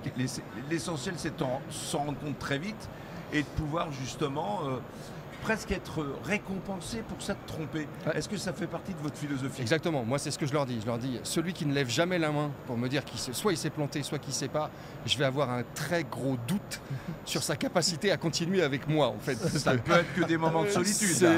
Alors je leur dis, ok, lève la main, pose autant de questions qu'il faut, trompe-toi autant qu'il faudra, mais surtout, apprends de tout ça. C'est-à-dire, ne les reproduis pas. Ça a l'air très bateau, hein, ce que je dis, hein, mais en fait, on se rend compte qu'on leur a appris à faire de la compétition, à se battre, à ne faire que gagner et à détester perdre. Mais jamais de la vie. On le voit bien, en fait, mais même en France versus le reste du monde, un entrepreneur qui réussit en France, c'est un escroc, un voleur ou un menteur. Un entrepreneur qui réussit aux États-Unis, c'est un modèle. C'est très bête ce que je dis, mais c'est la réalité. En fait, les gens qui réussissent aux États-Unis, on leur court derrière en disant t'as fait comment, parce que je voudrais faire exactement la même chose. Nous on se dit non, lui on lui parle pas parce que... Pire, il y a mieux, c'est qu'on lui dit est-ce que tu as vraiment suffisamment échoué pour réussir un jour? Mais en fait, c'est ça. Et en fait on se dit mais non, mais apprends à perdre, apprends à tomber en fait. C'est rien du tout. Lève la main, dis que tu sais pas, dis que tu t'es trompé. Je préfère le savoir tout de suite et on corrige ensemble et je t'apprends la réponse. Enfin, je préfère leur apprendre à pêcher pour qu'ils aillent pêcher tout seuls plutôt que systématiquement les engueuler, les punir, les blâmer. J'en sais rien, ça ne sert à rien. Enfin, en fait, ça n'a aucun sens. Ça mènera nulle part en fait. Et c'est là où l'école en France doit changer. Leur apprendre alors ça tombe bien parce qu'on va recevoir une école derrière, on va pouvoir rebondir. Il faut leur dire sur ces thématiques-là. L'échec est vital. Alors finalement, c'est quoi les messages que vous aimeriez faire passer aux écoles justement? Apprenez-leur à échouer, apprenez-leur à apprendre, à accepter de ne pas savoir et à le dire. C'est vital. Le reste, ça les ramènera dans l'entreprise. Mais il faut qu'ils arrivent avec humilité dans une entreprise en se disant « Moi, j'ai 25 ans, on m'a dit que je savais tout, donc maintenant, je vais tout leur apprendre. » Non. Il y a des gens ici, ils savent faire des choses, ils ont échoué. On a une autre vie, on a une autre approche de la réalité. Un client, c'est pas ce qu'on leur a appris à l'école. Un client, c'est une bande d'êtres humains qui vivent autrement, qui ressentent autrement les choses. Faut accepter de s'être trompé. Faut accepter des fois qu'ils nous aiment pas, mais on va aller gagner le terrain autrement. Donc, accepter d'apprendre, de tomber, et de partager avec les autres. Revenir dans la réalité. Voilà. Merci Antonin Illy. Je rappelle que vous êtes le CTO d'une belle pépite française, Sésame IT, ouais, avec qui on a plaisir à converser régulièrement. Et c'était important d'avoir ce matin ce témoignage sur cette difficulté de conserver les talents, de les former, ouais, et puis surtout d'essayer de les comprendre. Exactement. Merci beaucoup. Merci beaucoup d'être venu. Merci.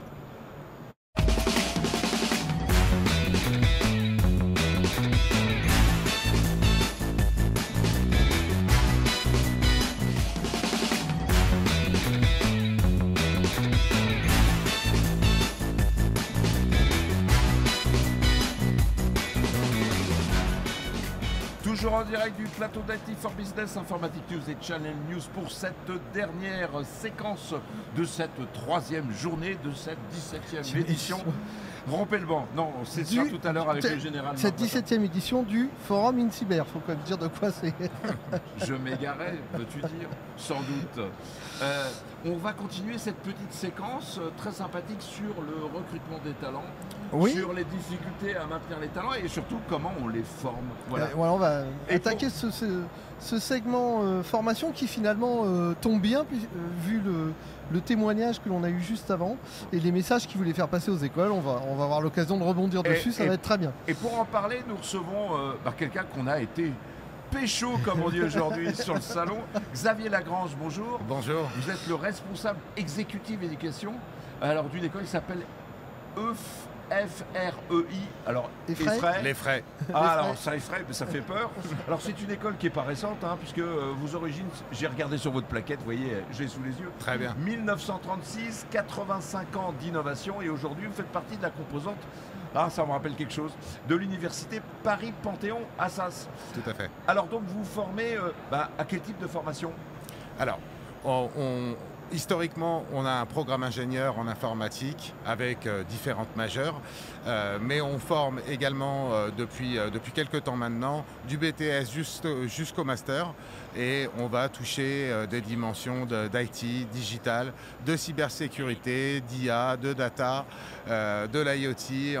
On est vraiment sur tous les domaines du numérique finalement. Alors vous êtes présent à Paris, à Bordeaux? À Bordeaux également, oui, tout à fait. D'accord. Et donc vous travaillez aussi en partenariat avec beaucoup d'entreprises. Ça c'est important. Ça veut dire que vous avez des ponts réguliers au cours des formations justement pour faire de l'alternance? Alors tout à fait. On a à peu près la moitié de nos étudiants qui vont être sur une partie d'alternance. Donc la moitié des ingénieurs, la moitié de ce qu'on appelle nos programmes experts qui sont des bachelors et des masters essentiellement. Alors on le voit de plus en plus. Il y a beaucoup on vient d'avoir un témoignage où on entend dire nos jeunes, voilà, vos jeunes, sont pas forcément totalement adaptés aux conditions d'exigence qui bougent à une vitesse extraordinaire ces dernières années. Et surtout, alors ils sont plus habitués à faire de la compète en interne et arriver avec soi-disant une tête bien faite, mais pour autant, il faut les reformater quasiment systématiquement. Comment est-ce qu'on peut essayer, comment vous voyez-vous les choses pour arriver justement à répondre à ce besoin d'adéquation avec nos formations, vous le savez bien, qui certes forment, mais ne valent plus tripette au bout de quelques années, et où il va falloir régulièrement apprendre à réapprendre, apprendre à échouer, apprendre à reconnaître que c'est plus travailler de manière isolée qu'il faut penser, c'est pratiquement ce qu'on nous a reproché quand on était plus jeune, de copier, c'est-à-dire travailler en équipe. Oui, tout à fait. Alors, nous, dans nos programmes, à la base, on va intégrer 30% de ce qu'on appelle les soft skills. Donc, on va former nos jeunes, justement, à de la gestion de projet, à du management, à de la communication. L'idée, c'est de leur donner toutes les armes pour, derrière, développer de nouvelles compétences, mais surtout s'intégrer directement dans les entreprises. Après, j'entends qu'effectivement, il y a toujours une part finalement d'obsolescence des compétences. Donc, on a mis en place ce qu'on appelle les conseils de perfectionnement. On fait venir nos grands partenaires, nos grandes entreprises partenaires, des représentants en tout cas, qui vont pouvoir nous transmettre leurs besoins par rapport à certains programmes de formation, et on va revoir le contenu de ces programmes de formation directement avec nos entreprises partenaires pour coller encore plus aux besoins de l'entreprise. Donc ça, c'est des éléments qu'on a mis en place assez récemment, hein. Ça fait 2-3 ans maintenant qu'on pratique ça, et on voit qu'effectivement ça fait bouger les lignes, on fait bouger les contenus de nos formations, et on essaye de les adapter de plus en plus à la réalité du marché. Notre invité précédent disait qu'il faut aussi que les écoles apprennent à leurs élèves l'échec et l'humilité. Et notamment le fait qu'un échec, c'est riche en apprentissage, et qu'il faut sortir des mécanismes de compétition qui existent forcément toujours un peu dans les écoles. Comment vous réagissez à cette invitation? Non. Alors moi je suis entièrement d'accord. Après, on est sur des profils plutôt très jeunes et ils ont tendance à pas admettre l'échec, et c'est dans leur ADN justement que d'essayer toujours d'être le meilleur et d'être dans la compétition. Nous, on leur apprend surtout à être curieux finalement, à s'ouvrir, à aller chercher de nouvelles compétences, à aller acquérir de nouvelles connaissances, que ce soit sur de l'open source ou aller se former directement auprès de centres de formation. Alors vos entreprises partenaires, vous l'évoquez dans votre plaquette, c'est Capgemini, Société Générale, Thales. Qu'est-ce qui vous demandent, eux, en priorité, justement, sur ce savoir-être? Parce qu'on l'a dit, hein, la formation, c'est des compétences, des appétences, du hasard. Mais bon, il y a quand même beaucoup de savoir-être. Oui, effectivement, c'est la part de savoir-être qui demande à être d'autant plus déployé, finalement, on se rend compte qu'on a des formations qui sont très techniques, des formations d'expertise. Vous faites de très bons techniciens, mais qui ne savent pas vendre de projet derrière, qui ne savent pas le présenter en comité de direction ou face à leur manager. L'idée, c'est de leur donner toutes ces compétences-là pour qu'ils soient de bons communicants et qu'ils puissent encore mieux s'intégrer directement dans l'entreprise à la sortie de l'école. Alors la formation, aujourd'hui, il ne faut pas l'oublier, il y a ce qu'on appelle, vous formez aussi des enseignants-chercheurs, forcément, de la recherche académique. Alors exactement, chez vous, ça veut dire quoi ? La recherche académique ? Oui. Alors chez nous, pour le coup, notre laboratoire de recherche est intégré au laboratoire Paris Panthéon-Assas. Donc dans ce cadre-là, nous sommes le laboratoire numérique de Paris Panthéon-Assas. On déploie des doctorants qui vont travailler sur des sujets conjoints entre les domaines juridiques et les domaines... Oui, parce qu'il faut quand même rappeler, Assas aujourd'hui, c'est... Alors ça, il y a une dominante de gestion à un moment donné, c'est quand même une école qui a formé énormément d'économistes, mais énormément effectivement de juristes. Aujourd'hui, on voit qu'il faut essayer d'avoir des compétences multiples. Et là-dessus, comment vous arrivez justement à rendre sensible, on le voit bien, la sécurité by design, c'est plus une option. Derrière, il y a tout un ensemble de textes législatifs.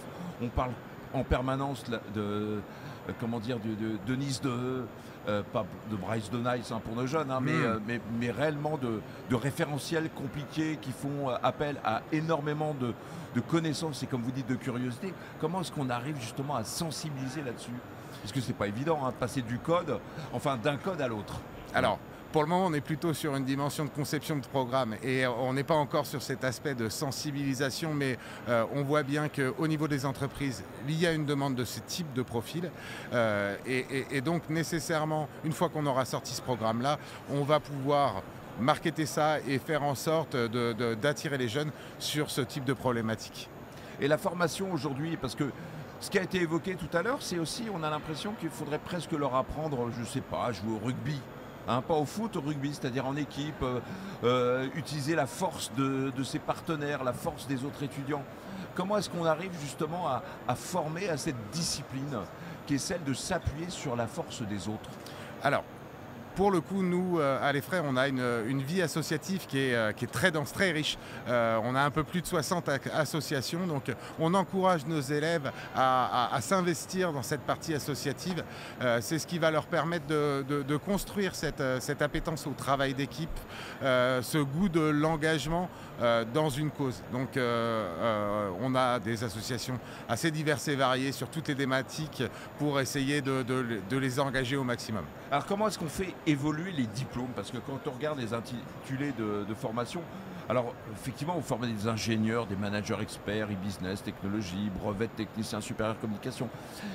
Ça veut dire quand même qu'il faut faire vivre et nourrir ce qui est aujourd'hui enseigné. Comment vous faites justement pour permettre d'avoir des formations à jour par rapport à l'ensemble de ces demandes et puis aussi de répondre à quelque chose, on en parlait tout à l'heure, les demandes de formation de gens qui sont encore experts en COBOL, dans des langages qui avaient été parfois un peu oubliés.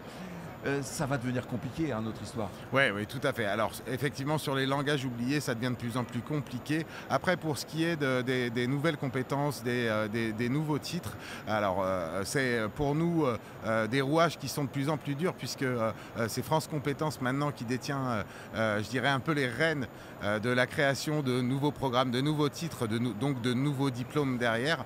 Nous, on a déposé et on dépose régulièrement de nouveaux dossiers sur des métiers émergents, notamment là on a déposé un dossier sur la blockchain et un dossier sur le Green IT qui sont encore finalement des métiers sur lesquels on n'a pas encore de titre réellement adossé.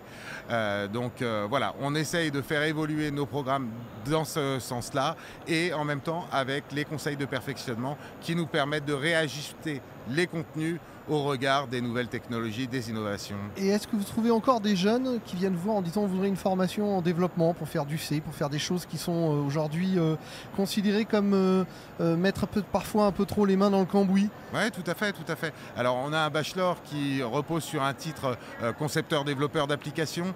Moi, c'est quelque chose que personnellement je développe aussi en formation continue. On fait beaucoup de reskilling.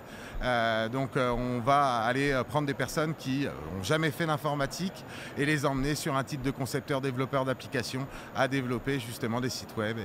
Alors dans le domaine de la cybersécurité, parce que quand même on est là à Lille dans ce cadre très prestigieux, vous formez à quel type justement de formation ? Alors, on a plusieurs formations. Donc, on va avoir notre programme ingénieur avec une majeure cybersécurité, mais on a également des bachelors, des masters et on a toute une offre de formation continue avec des programmes courts et des programmes certifiés. Alors, question quand même, parce qu'on va l'aborder, sur la diversité, c'est quoi la proportion de filles et de garçons aujourd'hui que vous embarquez? Parce qu'on l'a vu avec la réforme du bac, ouais, tout à fait. L'abandon justement de la partie maths par les filles qui justement étaient pas obligé de se nourrir justement avec des résolutions d'équations et autres. Comment ça se passe et qu'est-ce que vous avez vu et qu'est-ce que vous voyez? Alors, nous, on constate effectivement qu'il y a une vraie disparité et qu'on manque énormément de filles au niveau des écoles et notamment sur toutes ces formations qui sont très techniques. Qu'est-ce qu'on fait par rapport à ça? On va déployer, nous, ce qu'on appelle un dispositif qui s'appelle Programmeur, finalement, où on va proposer pendant les vacances scolaires à des lycéennes de venir sur 3 jours de formation et d'initiation au métier de l'informatique, notamment de la cybersécurité, pour leur donner le goût à cet apprentissage. Donc on les fait venir et à la clé de ces 3 jours, il y a également des bourses qui vont être offerts pour les accompagner dans cet enseignement et les aider. Donc presque de la détection de futurs talents, c'est exactement, ça? Exactement. De toute façon, c'est une réalité et à la fois pour les écoles et à la fois pour les entreprises. Donc il y a un vrai challenge là-dessus et de plus en plus tôt, on va aller les chercher. Pour le moment, on est encore sur des lycéennes, mais demain, on ne se ferme pas la porte à faire des actions directement au niveau du collège pour commencer à leur donner l'appétence à l'informatique, aux mathématiques, à toute la partie de sciences. Dernière question, vous l'avez évoqué, l'impérieuse nécessité, le besoin de mettre ces jeunes directement en contact des entreprises. Donc j'imagine, les stages c'est pas une option, l'alternance n'est pas une option, mais au global, ne faudrait-il pas justement dans pas mal de ces métiers les immerger directement pour essayer de leur montrer comment s'intégrer au mieux et justement d'ajuster avec vous les programmes, la formation et puis ce besoin d'être, on va dire, directement dans le moule. C'est certain que la part entreprise est quelque chose de très formateur qui va permettre à l'étudiant de pouvoir comprendre tout de suite la réalité de tout son apprentissage. Donc le plus il y aura de parts en entreprise et meilleurs seront les étudiants à la sortie. Après, tout ça est régulé par la CTI. On l'a vu, oui. Et donc, nécessairement, nous, on a un certain nombre d'heures à assurer en apprentissage et à la fois aussi en centre de formation. Donc, on respecte ce cadre. La formation académique, c'est pas une option, bien sûr. Non. Mais il est vrai qu'il va falloir quand même que les lignes bougent. Mais bon, j'imagine que vous les faites bouger. Autant que faire se peut, on est déjà sur le sujet depuis longtemps. Ouais. Alors, d'un mot, pourquoi vous êtes venu ici sur ce salon ? Alors nous, on est ici pour développer les partenariats avec les entreprises. On a un vrai sujet sur le placement de nos étudiants en apprentissage. La réforme justement de l'apprentissage fait que les restes à charge sont de plus en plus importants pour les entreprises. Nous, on essaye de développer un maximum notre réseau d'entreprises partenaires pour pouvoir maximiser les chances de placement de nos étudiants. Maximiser les chances de placement de vos étudiants. Voilà quelque chose que j'aurais aimé entendre par le passé. Merci Xavier Lagrange. Je rappelle que vous êtes responsable exécutif d'éducation à l'Effray. Mais il ne faut pas avoir peur. Et non, il ne faut pas avoir peur. Merci beaucoup d'être venu. Merci à vous. Merci beaucoup. Très bonne journée.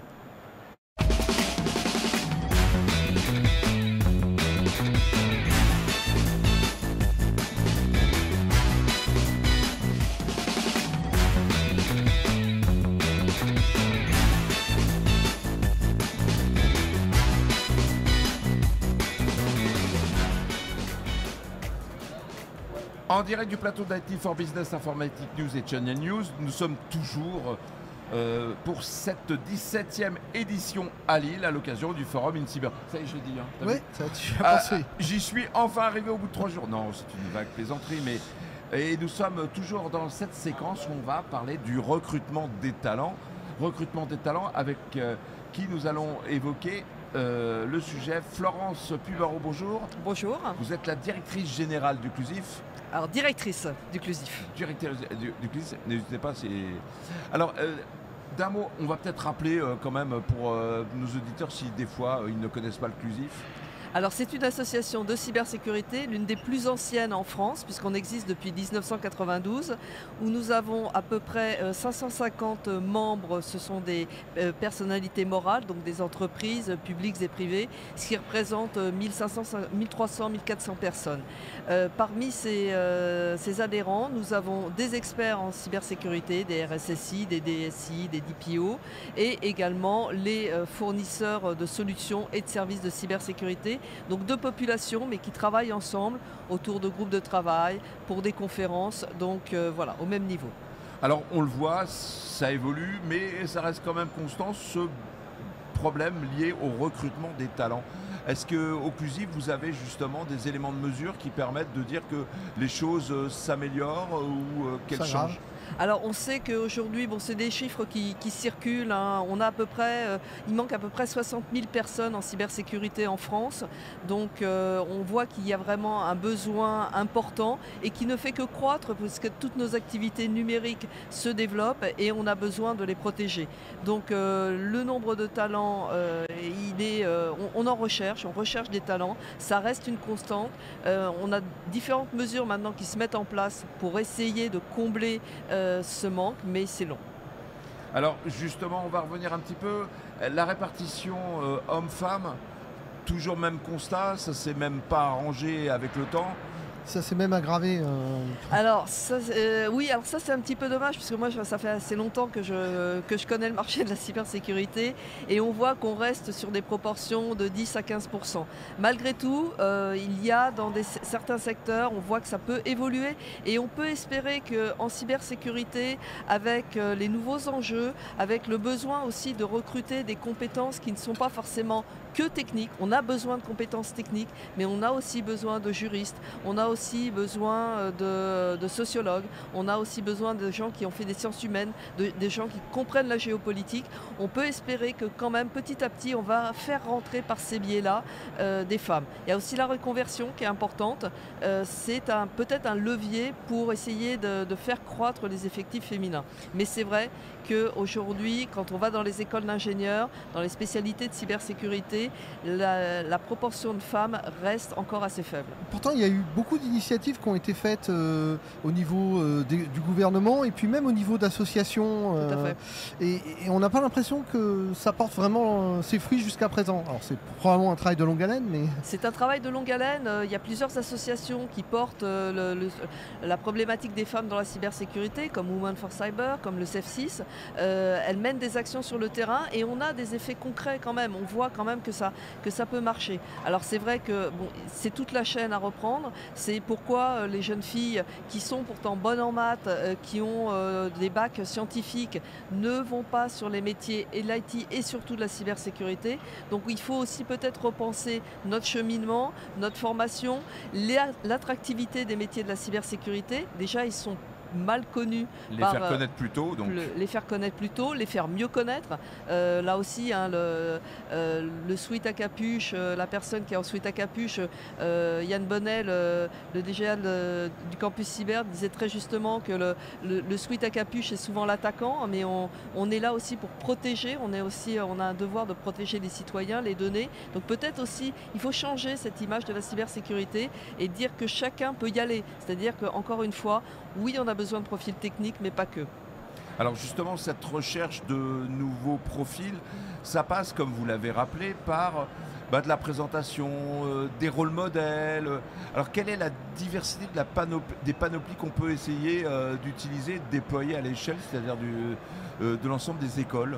Oui, oui, alors ça je suis tout à fait d'accord, le rôle modèle il est important. Donc avoir des témoignages de jeunes femmes ou de femmes qui ont réussi dans la cybersécurité, montrer qu'on peut le faire et que c'est compatible avec nos valeurs, avec tout ce qu'on... Et c'est important surtout.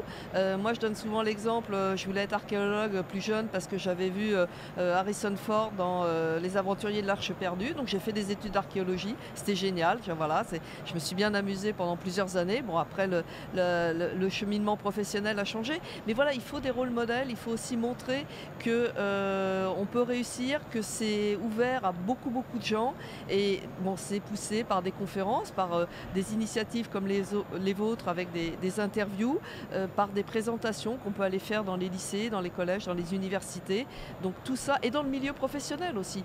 Il faut que on puisse, avec les DRH, avec les directions de la communication aussi, informer au sein de son entreprise, de sa collectivité, que les femmes peuvent avoir ces rôles dans la cybersécurité. Ouais, il nous faudrait des séries télé et des films façon sponsoring américain où on vient montrer les talents en action. Les talents en action, et puis surtout le côté bon, quoi. C'est-à-dire que la cyber, c'est pas simplement ça fait pas que peur. Le gars qui va hacker, qui va mettre à bas la moitié d'un pays. Bon, il y a plein de séries, il y a plein de films, que c'est aussi le côté protecteur, c'est aussi le côté celui qui va sauver un peu nos citoyens, qui va sauver nos données, qui va sauver nos banques. Enfin, c'est le côté positif.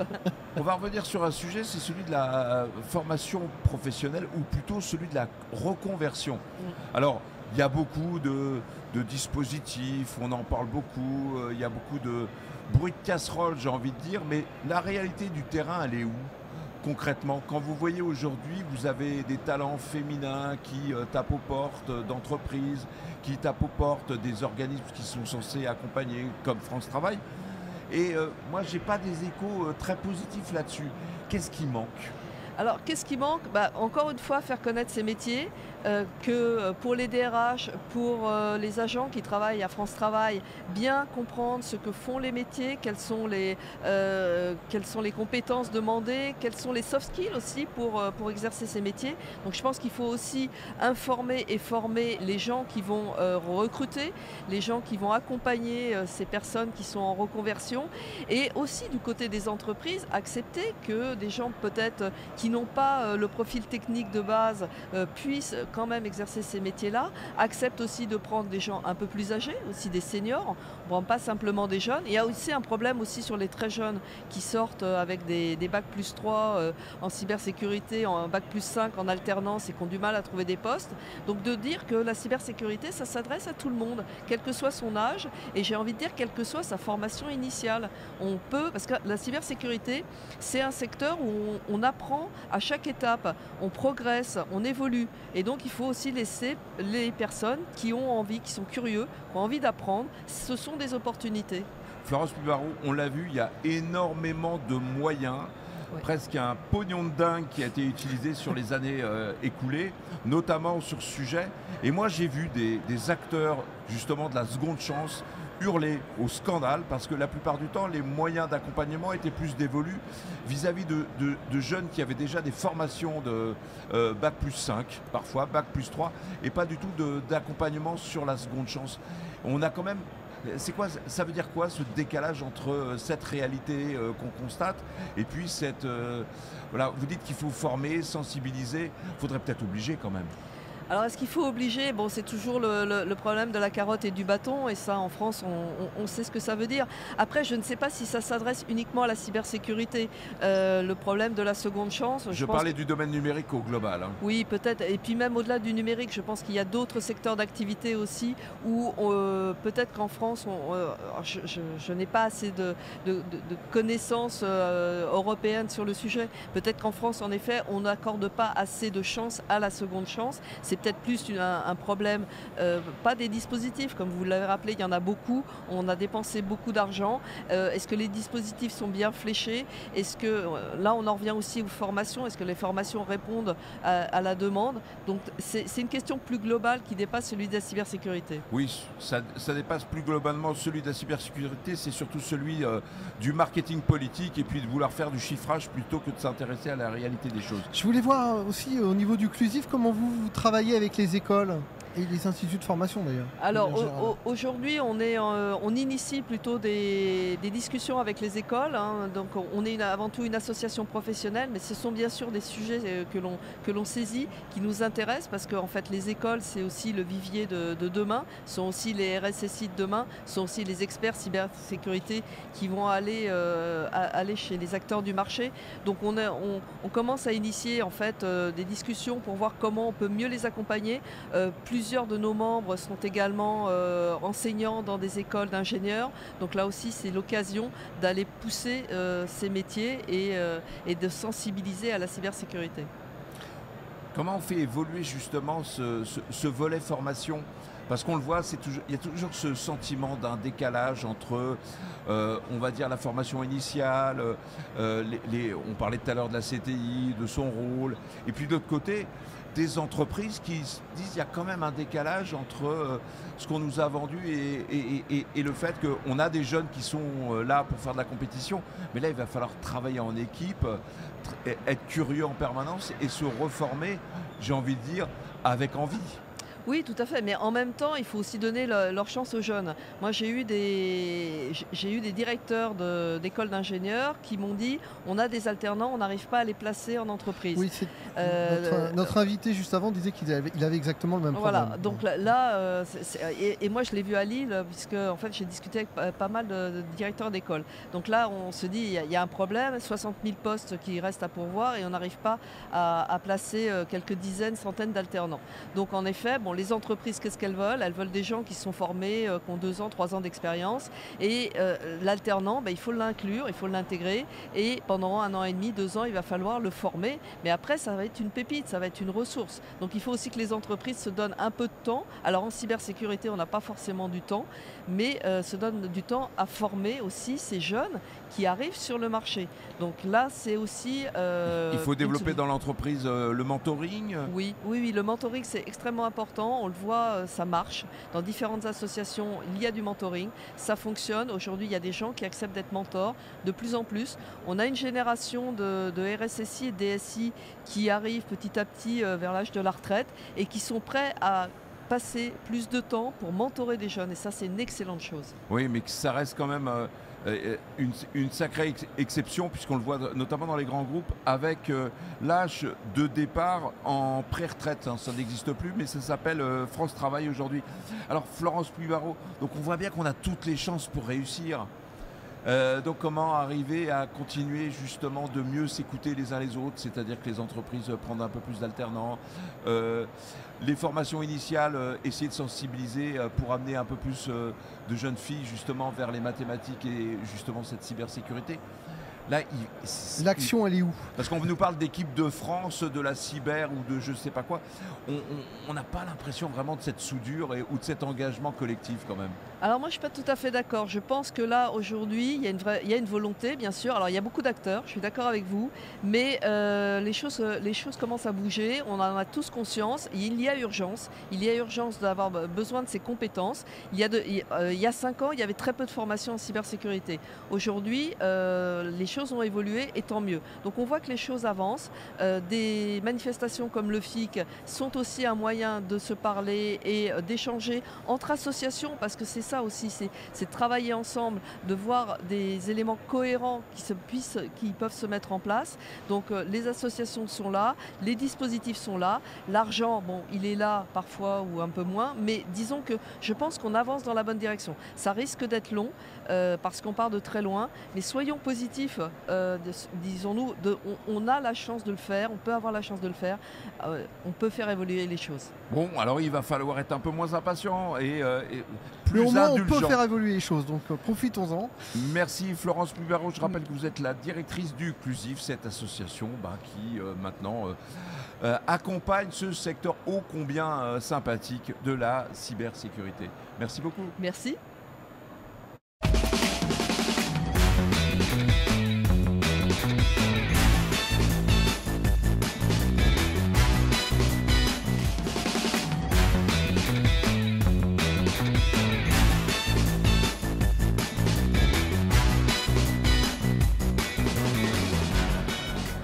En direct du plateau d'IT for Business, Informatique News et Channel News pour la dernière séquence, mon ami Loïc. Nous allons donc clôturer cette 17e édition du forum InCyber. Et toujours à Lille. Toujours à Lille. Non, on voit que la bière t'a atteint. Mais non, mais... là. Bon, Ouais, c'est comme ça. 3 jours intenses quand même. 3 jours intenses. Et pour clôturer, pour fermer le banc, comme il se doit, le général Marc Vatin-Augoire, cofondateur du FIC, nous a rejoint. Bonjour mon général. Bonjour. Bonjour. Alors, grand moment de satisfaction quand même pour cette 17e édition où il y a des inquiétudes. Vous savez, chaque édition mérite d'être perfectionnée pour avoir encore une meilleure édition l'année prochaine. Là, on espère bien. On est en progrès par rapport à l'an dernier, à tout point de vue. Eh bien, on est en dessous du niveau de l'année prochaine. Donc, puisqu'on va clôturer cette session, eh bien, je vous dis, à l'année prochaine, vous allez voir, ça va être mieux. Oh, bah, oui. Encore. Alors, on a vu les sujets de cette année être extrêmement passionnants. Alors, quand je disais inquiétude, c'est par rapport avec le contexte évidemment international.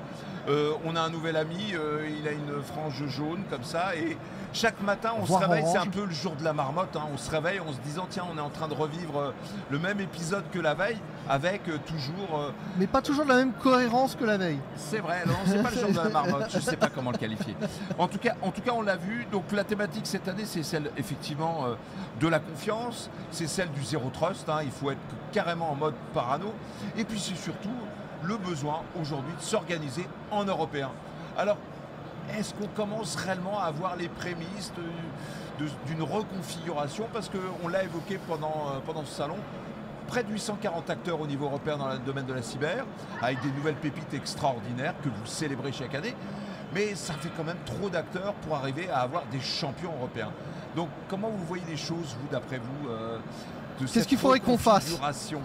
Alors, d'abord, comme vous avez parlé, nous vivons un véritable séisme, un séisme géopolitique. Et si on n'en est pas conscient, on passe à côté de la réalité.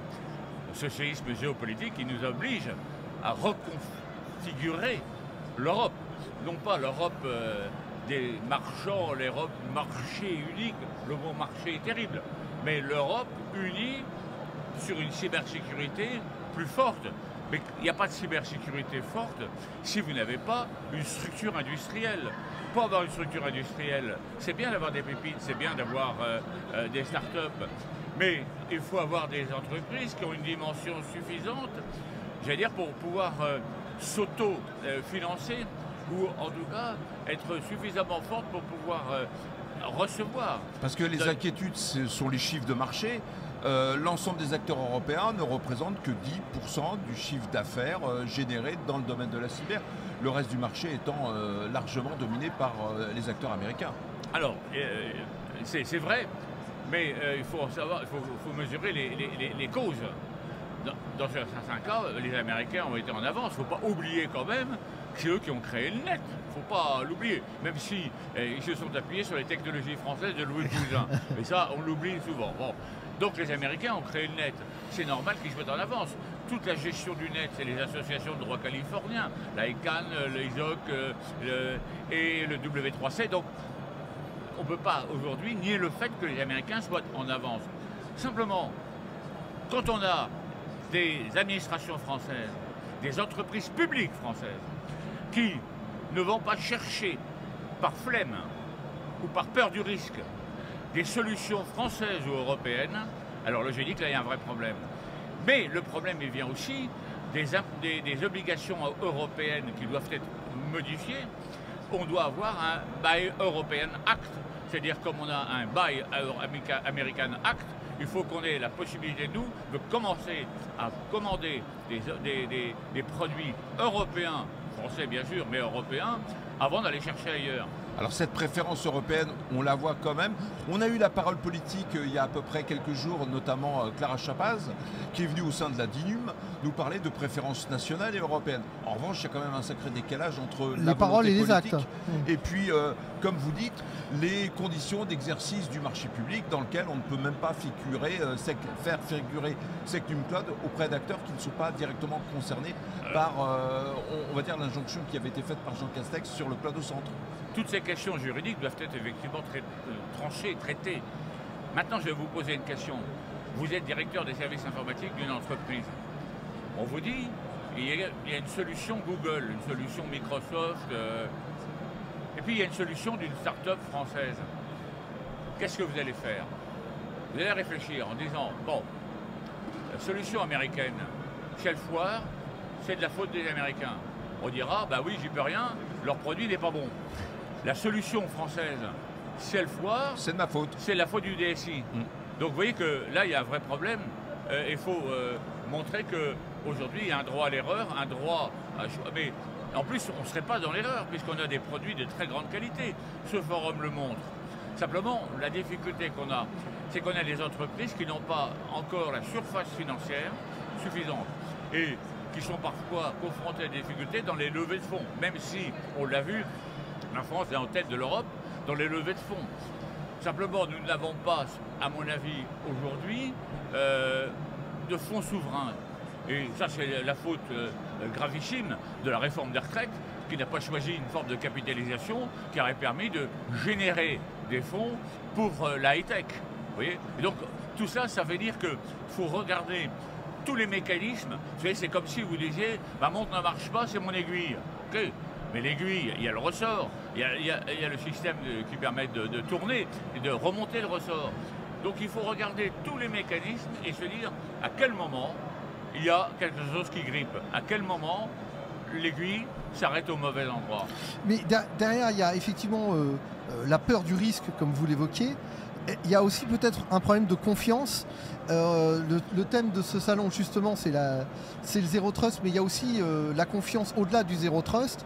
Est-ce que vous, aujourd'hui, vous avez confiance et dans nos acteurs et dans la cybersécurité elle-même, puisque si on revient 10 ans en avant, on en parlait en introduction, en ouverture le premier jour avec Guillaume Tissier. En 2014, il y avait eu un sondage sur ce qui était à l'époque le FIC, où 70% des gens qui étaient présents avaient dit la cybersécurité, c'est pas sûr que ça marche. Aujourd'hui, est-ce on peut suffisamment avoir confiance en cette cybersécurité pour que justement on puisse aussi aller chercher des petits acteurs français parce que cette confiance est là? Oui, alors déjà, il faut dire qu'en 2014, et encore aujourd'hui, le nombre de personnes qui savent ce que c'est que la cybersécurité, qui ont pris conscience de la cybersécurité, est encore léger. Mais depuis 2014, il y a des progrès qui ont été faits. On a fait des progrès. Oh, il y a des nouvelles obligations, de la sensibilisation. Voilà, et même chez les politiques, il y a eu des évolutions. Ça commence. Vous voyez, mon général, on a le 17 Cyber qui est sorti de terre. Je ne suis pas persuadé que beaucoup de Français soient au courant. Donc il faut quand même mettre des moyens extrêmement importants pour faire connaître des dispositifs qui sont là pour aider aussi bien particuliers, petites entreprises que petites collectivités locales et territoriales. Oui, alors si vous voulez, le problème, c'est qu'il faut repenser la cybersécurité. Aujourd'hui, on pense, pardonnez-moi l'expression, top-down. Vous allez voir, aujourd'hui, la cybersécurité, je vais vous expliquer, braves gens, prenez une feuille de papier et écrivez. Ça, c'est pas comme ça. Il faut partir du terrain. Les amis, quel est votre problème? Vous êtes connectés, vous avez eu une cyberattaque. Comment peut-on, à votre niveau, au niveau territorial, au niveau des territoires, penser une sécurité collective et collaborative? C'est ce que nous allons faire, nous, à titre, non pas expérimental, mais au Creusot, dans le territoire industrie du Creusot. On va le faire le 22 mai. On va rassembler tous les acteurs en disant maintenant comment fait-on à notre niveau. Puis après on va voir comment ça se passera au-dessus.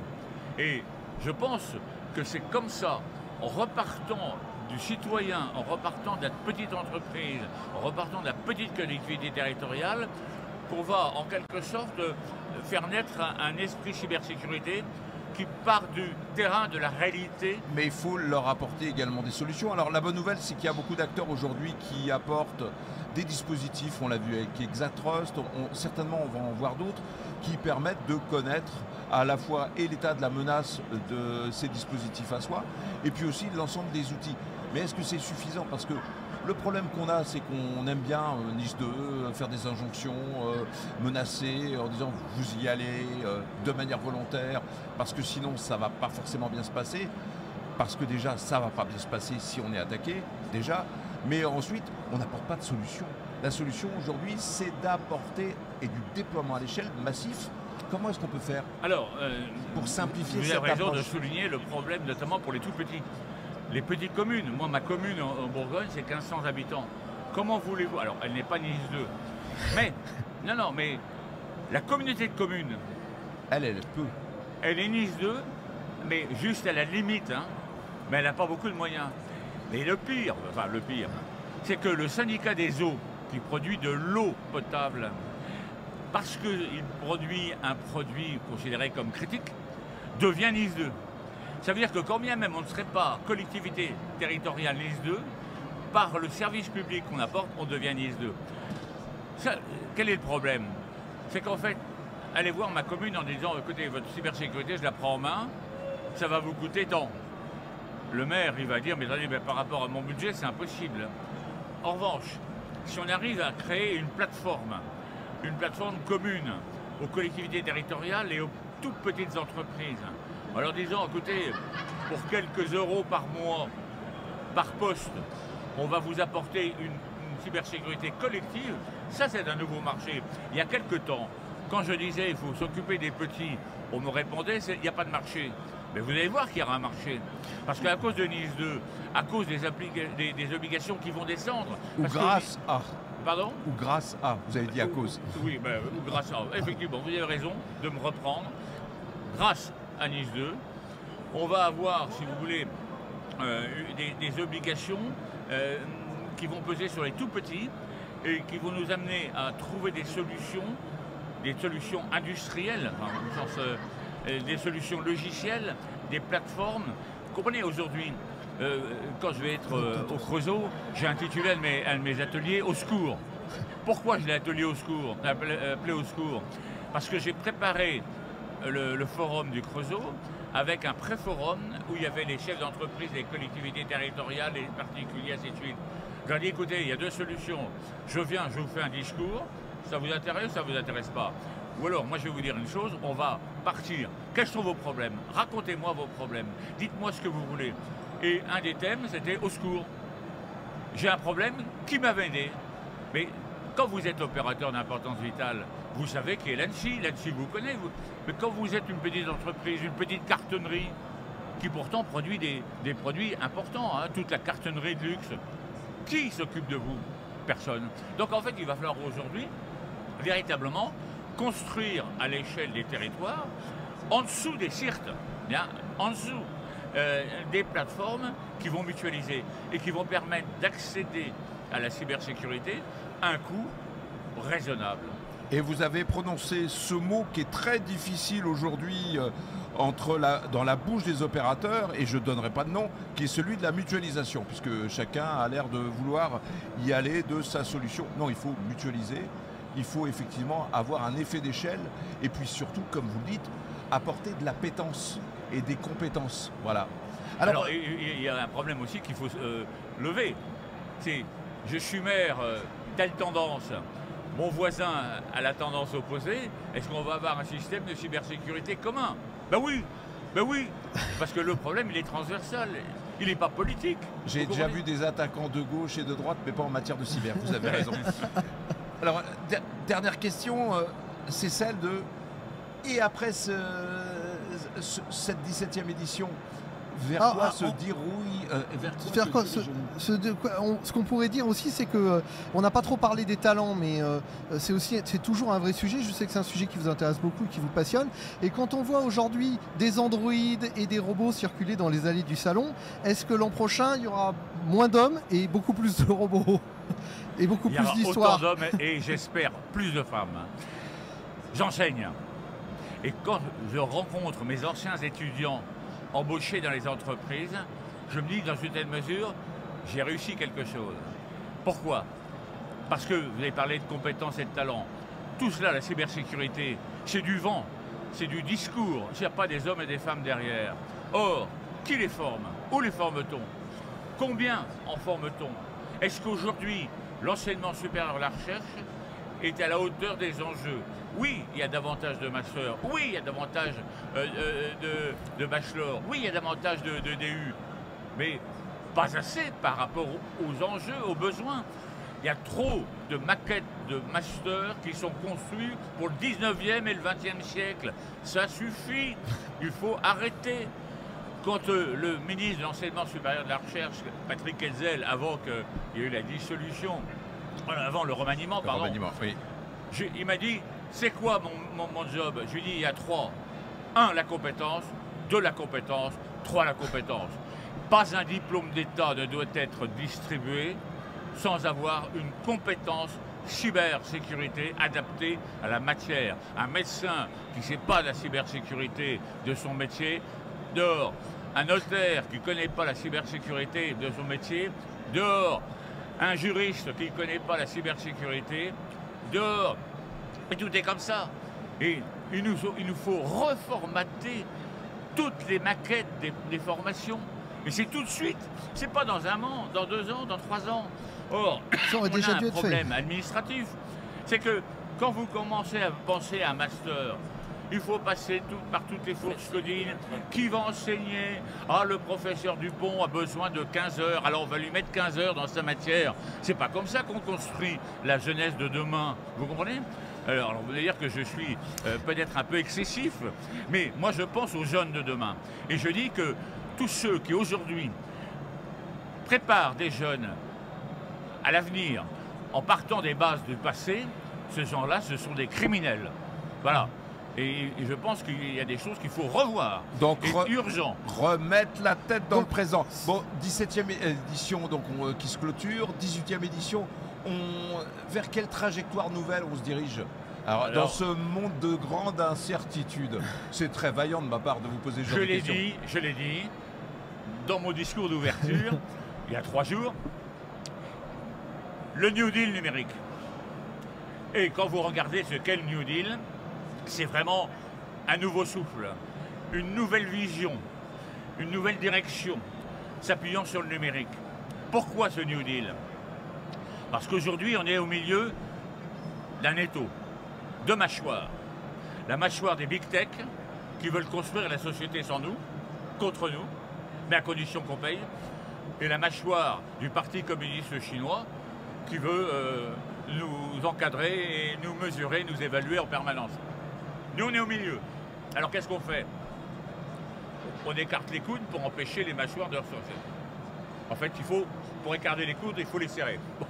Bon, c'est une image un peu... C'est pas mal. Elle est bon. Serrons-nous les coudes déjà. Donc, ça, en disant maintenant, on va avoir une 3e voie. On l'offre, la 3e voie. C'est plus un discours. C'est une impérative orientation, une exigence. Oui, la 3e voie, c'est quoi? On va partir de l'humain, on repart de l'humain, et on va reconstituer tout l'espace numérique en se posant à chaque fois la question, ça, c'est bon pour l'humain ou c'est pas bon pour l'humain? Et vous verrez qu'en faisant comme ça, on va offrir, pas simplement au niveau de l'Europe, mais au reste du monde, une alternative à cette, comment dirais-je, cette 3e voie, à cette côté complètement binaire, bipolaire, dans lequel on voudrait nous enfermer.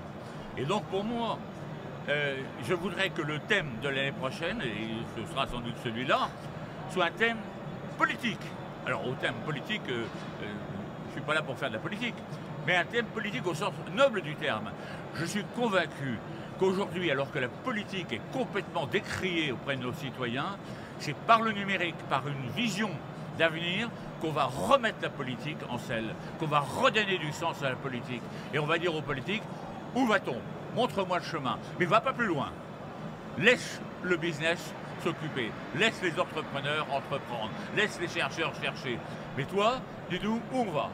Bon, bah, c'est le mot de la fin. Engagez-vous, engagez-vous. Merci, mon général, Marc Watin-Aguard, d'être venu nous rappeler un petit peu certaines fondations qui vont peut-être effectivement émerger dès aujourd'hui, on l'espère. En tout cas, merci d'avoir partagé ces 3 jours avec nous. Merci beaucoup. Et à bientôt, à l'année prochaine. Et voilà. À l'année prochaine, à tout le monde.